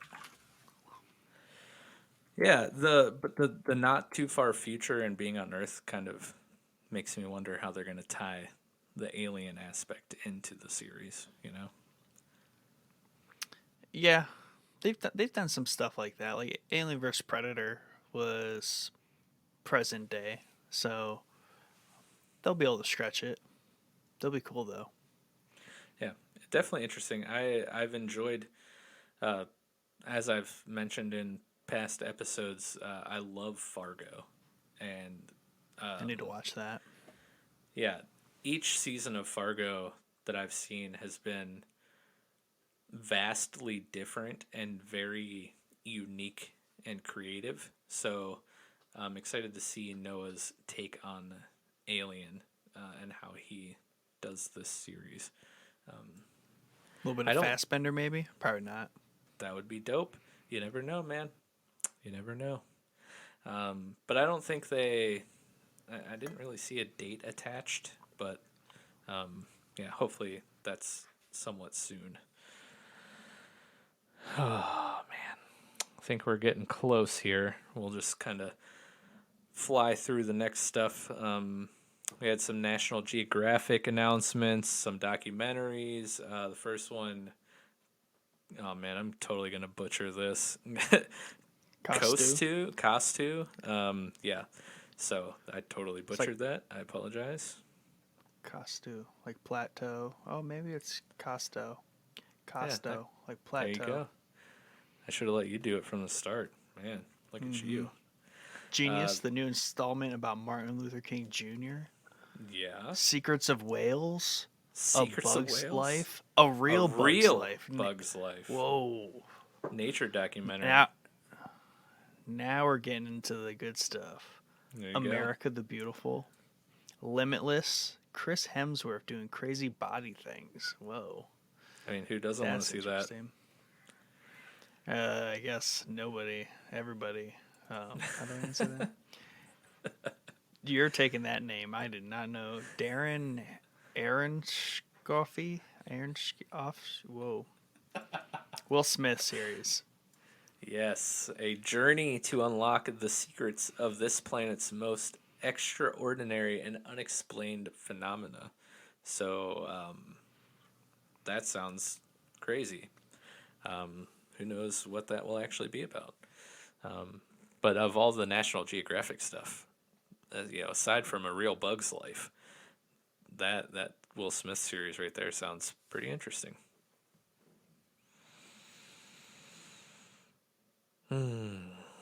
Next, we have some Disney Plus series that were announced, and shockingly, it's all regurgitated Disney IPs. The Mighty Ducks are back. That's I feel right. like that's been regurgitated like 4 times now. Yeah, I'm telling you, Disney is the Nintendo of TV. We got a Turner and Hooch series, Big Shot, a series about a girls' high school basketball team. This one's gonna have John Stamos in it, so sign me up. The Mysterious Benedict Society. I'm gonna stop you right there. Okay. Beyonce had the greatest music video of all time. So when you say Benedict, when you say when I saw Benedict there, I thought Benedict Cumberbatch, and then I thought back to something I forgot to say earlier about Star Wars. Not to insert Star Wars stuff into here this late in the game. Thrawn, yeah. So rumor has it that he could be Thrawn in future Star Wars stuff. That's awesome. And just wanted to throw there that we out go. There. Just continuing the Marvel tie-ins, because of course Yes. Benedict Cumberbatch is Doctor Strange. Yeah, I like the Doctor Stranges. I like that Marvel side of Marvel. Yeah. Beauty and the Beast, Gaston focused, Luke Yeah, Evans. this actually and sounds Josh kind of Gad. cool, because Luke Evans, Josh Gad played Gaston and LeFou in the live-action Beauty and the Beast, so they were pretty funny. So I wouldn't mind watching a show about that. It might be I interesting. always forget that guy's name is Luke Evans. Yeah, he's awesome. Yeah. Surprisingly, he's actually a really good singer. Did not see that coming. I could see it. Swiss Family Robinson. What's that? Yeah. Percy sure. Jackson and the Olympians, a series. That's interesting. Yes. Interesting indeed. Disney Interesting. Films. Look Disney at this Films. nice little concise list here. It looks like some new stuff, some of the usual stuff. Ooh, a third movie of something. Yikes. Yes. That's a yikes for that one if we're thinking of the same thing. Yeah. But yeah, to start us off, I think the first announcement here excites a certain demographic of people. A Hocus Pocus sequel.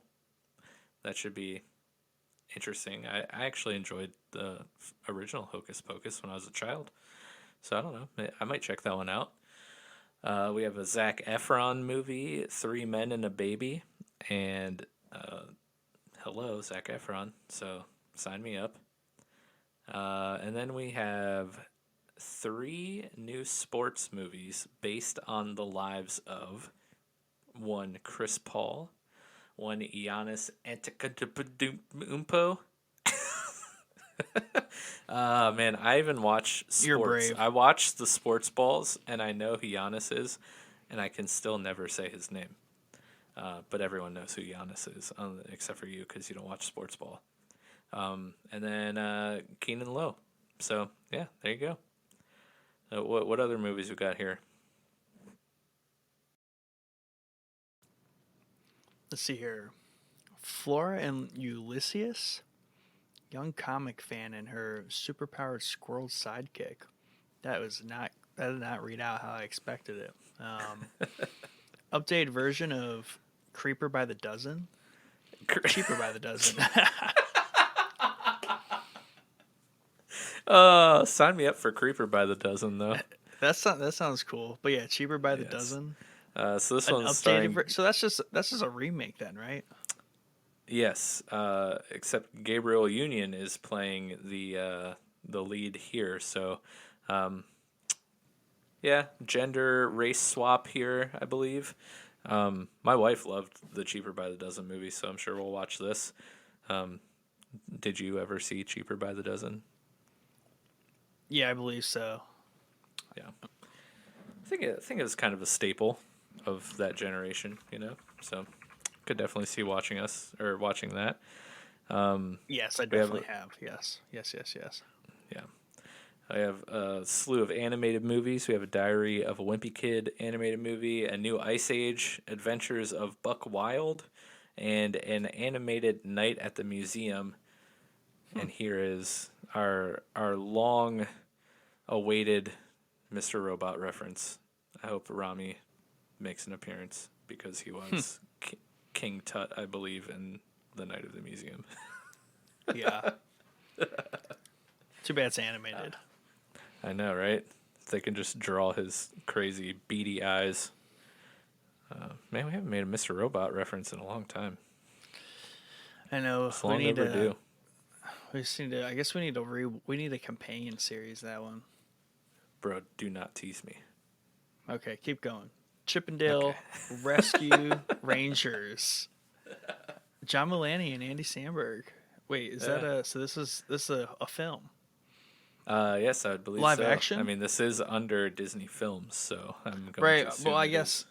Well, I guess you have an animated movies thing. So this is live action. Uh, I don't. I think it's also animated. Okay. Okay. But the Pinocchio. Pinocchio film with Tom Hanks is live action. I could see that. Is he gonna Yeah. voice everybody? It's just Tom Hanks' face deep faked on every character. Yeah. And the female characters, he talks in like a high pitched like girl voice. That'd Yeah. be Basically amazing. Pinocchio's voice. Yeah. Disenchanted sequel to Enchanted. Amy Adams. Yeah, yeah. Oh, you can't. We can't forget about Peter Pan and Wendy. Oh, That should I be skipped over interesting. that. Yeah. But yeah, the announcement that we've been long awaiting, the highly anticipated Sister Act 3 with Whoopi Goldberg. Man, the only thing that could be better is Sister Act like 5. And- Sister Act 0.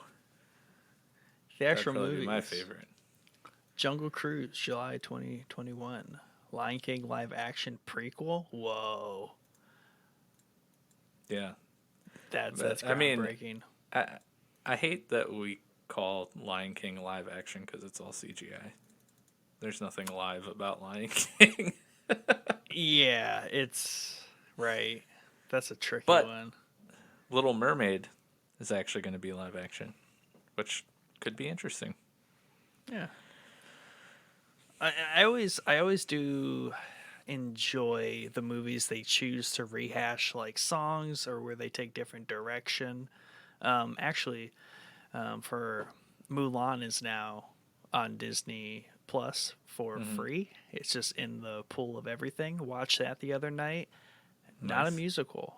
And I was pleasantly surprised and I enjoyed that. I like the first one, obviously, but the new one's good. I liked it. It's completely different though. Nice. I haven't seen it. I So I'm know always in. So the girls yeah, have and watched the original Mulan, but I don't. We haven't seen the live action one yet. yeah, it's definitely it's different, but it's good. So I always like to see when and where they decide to say, hey, we're just gonna do like every scene, every song rehash, or we're gonna not do that at all, or somewhere in between. Because like the Lion King was more or less a rehash, though they did botch my favorite scene from that in the live action one. What scene was that? It's the be prepared, like when all the hyenas and Scar are doing their song and dance. That was really they kind of just like really watered down that song and just did a quick little 2 minute version of it. It's supposed to be sad. like very grandiose and epic as it was in the animated one. Right. Yeah. So then we had some Disney animation announcements, which these ones kind of actually excite me. I've seen a trailer for this Raya and the Last Dragon movie. We took the girls to go see the second Croods movie in theater, and they showed a trailer for Raya and the Last Dragon, and it looks awesome. It looks so cool. But this is slated to be released actually in theaters and for a charged price on Disney Plus, like at the same time. So that's kind of cool. But this is supposed to be released May 5th of 2021. So hopefully, Oh, I mean, with this being animated, I don't see why that wouldn't stay on schedule. Go- Google imaged it. I like the art that I see. I'm kind of getting a Moana vibe here, Yeah, which is not a bad thing. like I if dig it. Moana was a ninja, like, and there were dragons. Yeah, right. This Yeah. looks cool. I No, like it. yeah, I'm actually really excited about this movie, and I'm going to force my children to watch it, which shouldn't be too hard to do because they actually love ninjas. So one of their favorite shows of this year on Netflix is a show called Hello Ninja, which is pretty hilarious actually. And of course they love PJ Masks, and that's like a superhero-y, ninja-y type show. So that shouldn't be that hard to convince them to want to see this movie. They announced a Baymax series, and he is the fluffy guy from Big Hero 6, if you've ever seen that movie, which that movie's pretty cool. You should watch it. Have you seen Big Hero Zootopia. 6? No, I haven't actually. It's pretty good. I That would one slipped by recommend. me. Yeah. Yeah, you said Zootopia. Zootopia Plus. What's that mean? It's Zootopia Plus on Disney Plus series. Yeah, they just love throwing pluses at the end. Yeah. Have you seen that movie? Yeah, I like that movie. Yeah, that was a great movie. Jason The Bateman sloth was scene. the Yeah. was the fox, bruh. He's And the yeah, dude. of course. How can you forget the sloth at the the BMV? I mean, that's perfect. So accurate. Then they announced a Tiana series, and she is from The Princess and the Frog. Should be interesting. A Moana series also should be interesting. I know my girls will absolutely love watching both of those series. And then they, had a couple announcements here. This one is going to be a little complicated for me to say, but Iwaju is like a science fiction series. So that kind of sounds interesting. I don't know if that's, I mean, I'm going to assume it's targeted to the same demographic as everything else, small children. But science fiction always piques my interest. And an Encanto movie called Encanto, about a magical family in Colombia that lives in a magical home. So yeah, Magical. magic. Disney's all about the magic. Oh look, So they yeah, own Pixar. shocking, right? Yeah. Wow. Why don't What you a bring little- us home? It's our last little Yeah. section here. What a little section. Okay. Shorts that will appear on Disney Plus. Doug Days about the dog from Up. Oh, that sounds fun. Fall 2021. Have you seen Up? Yeah. Yeah. I like that. I Doug. like the, yeah, they Squirrel. picked Doug out. Yeah. That's great. He's kind of like not a meme, but he's a little He's a pop meme. culture reference. Yeah. Yeah. Cars about Lightning McQueen and the Mater. And Mater, Lightning McQueen and Mater. Wait, Pixar. Oh, these are shorts. Okay. Wow. Where's the movie anyway? Win of lose. Middle school softball team.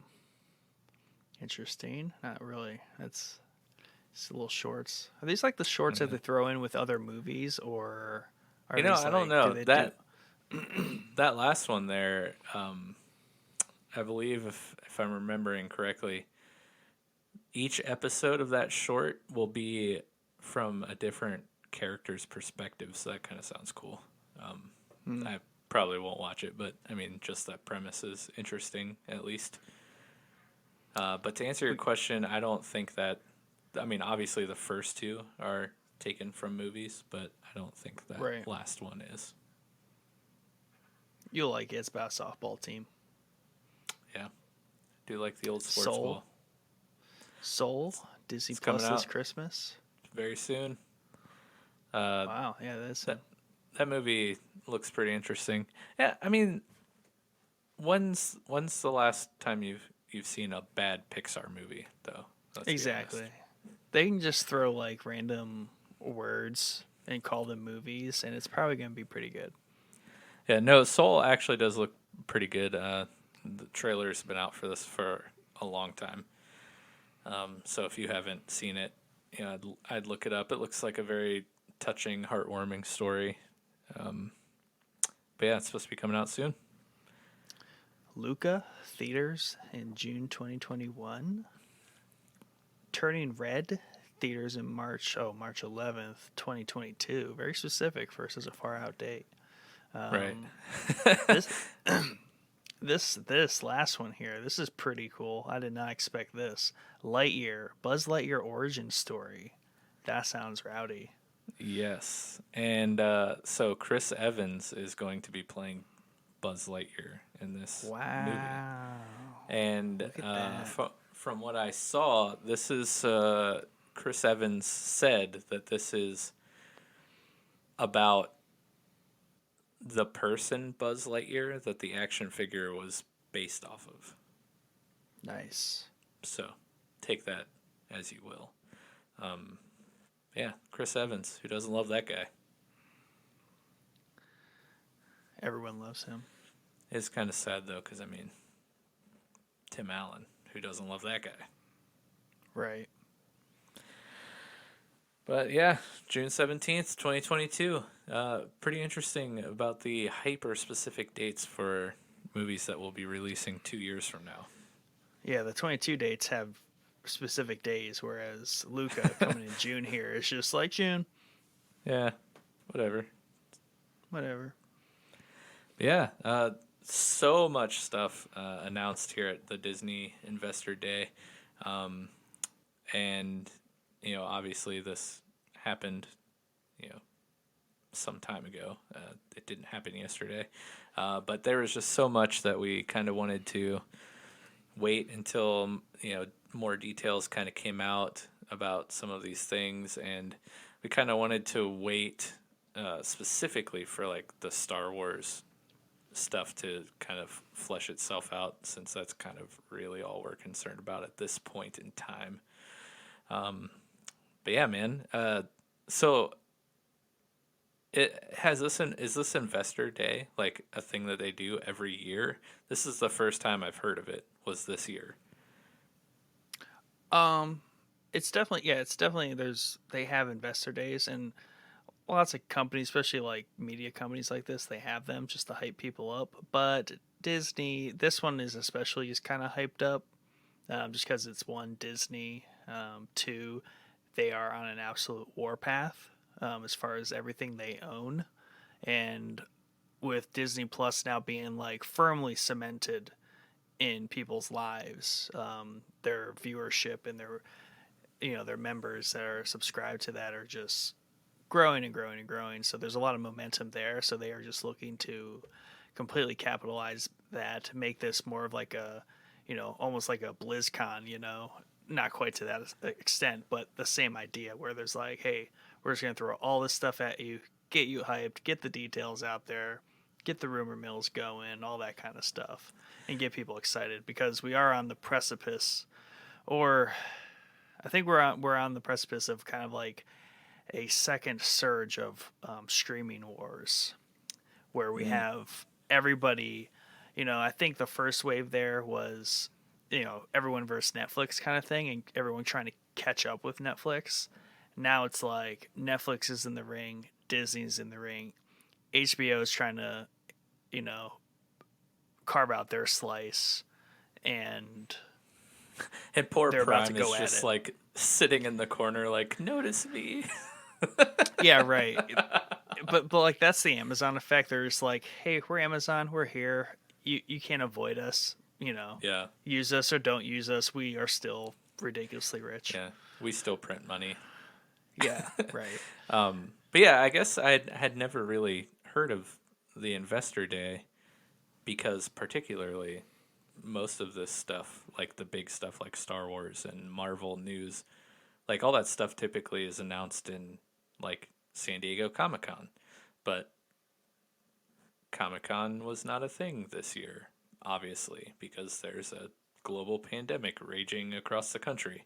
Um, so, like, I wonder if Disney kind of used this as their virtual Comic Con to get all of their like hypey show and Right. movie news out on top of the typical investor Yeah. information.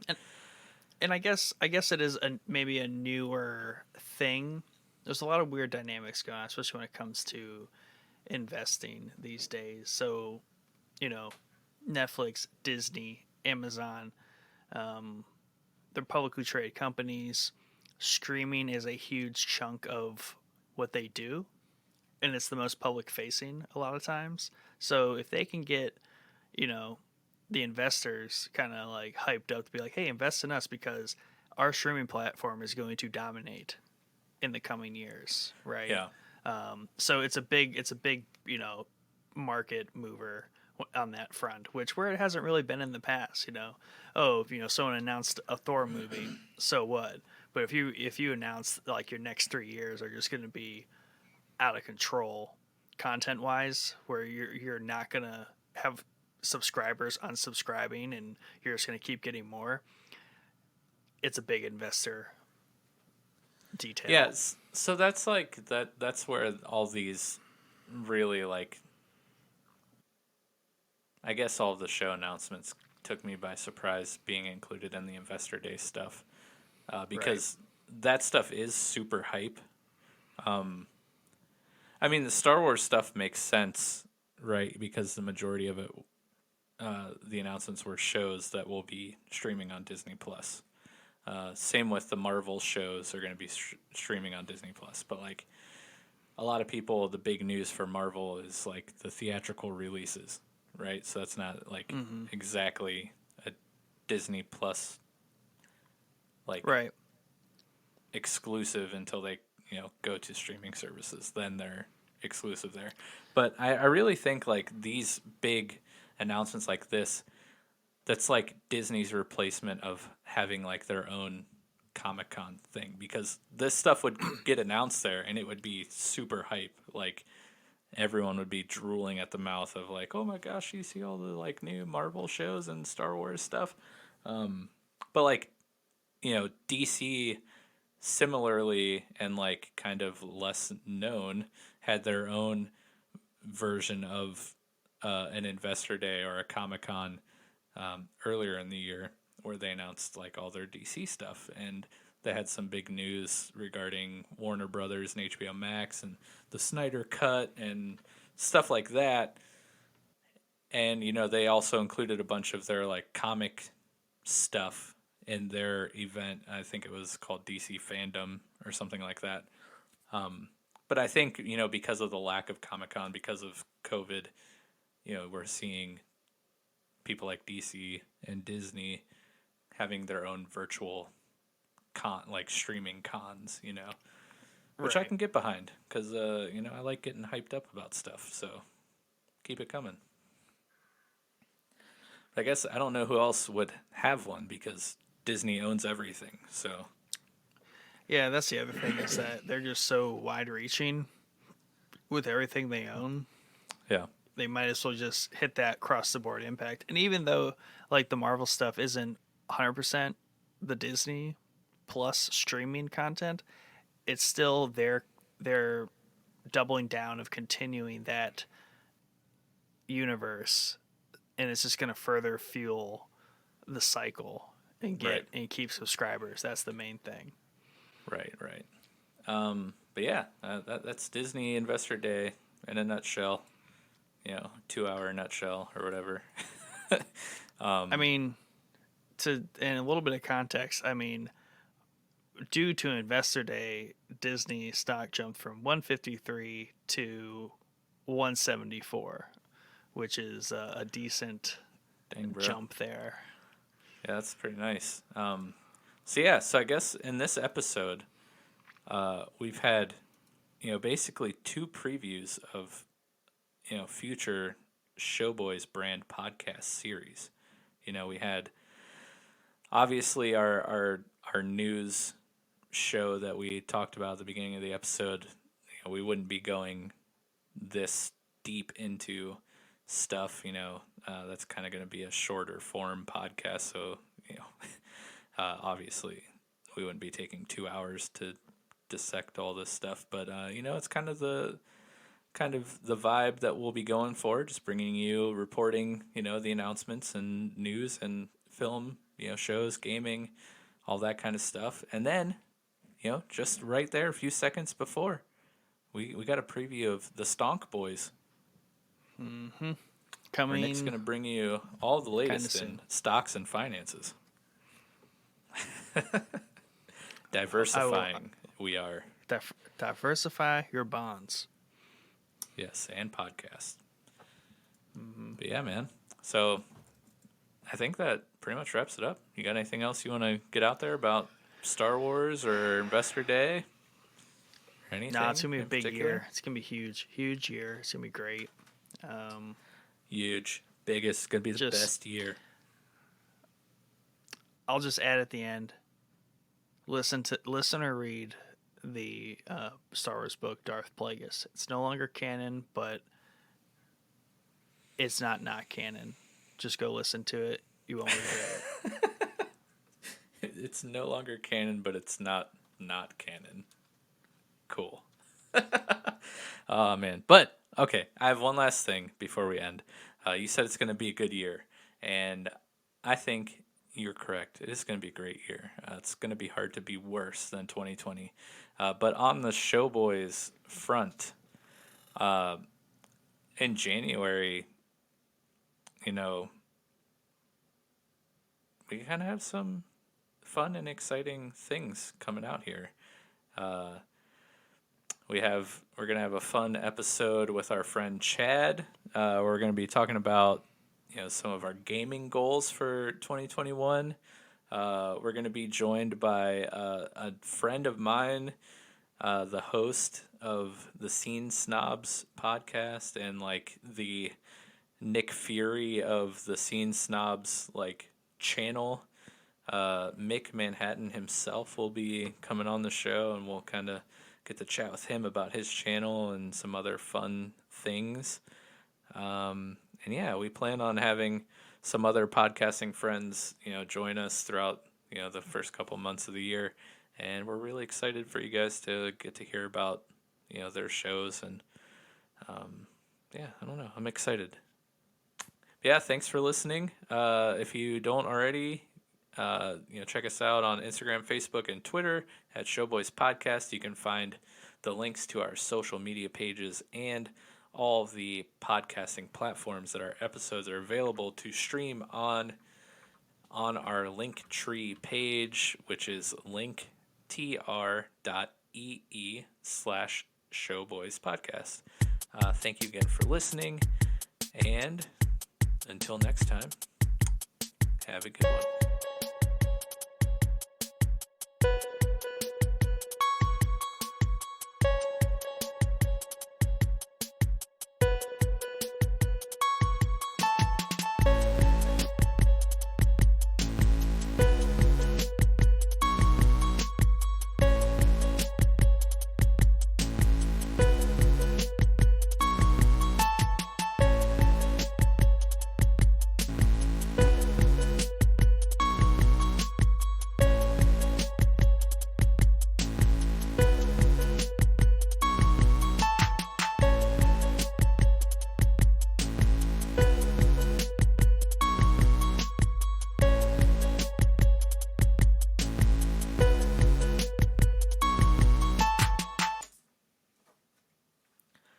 Eat. This is a longie. Yes, sir.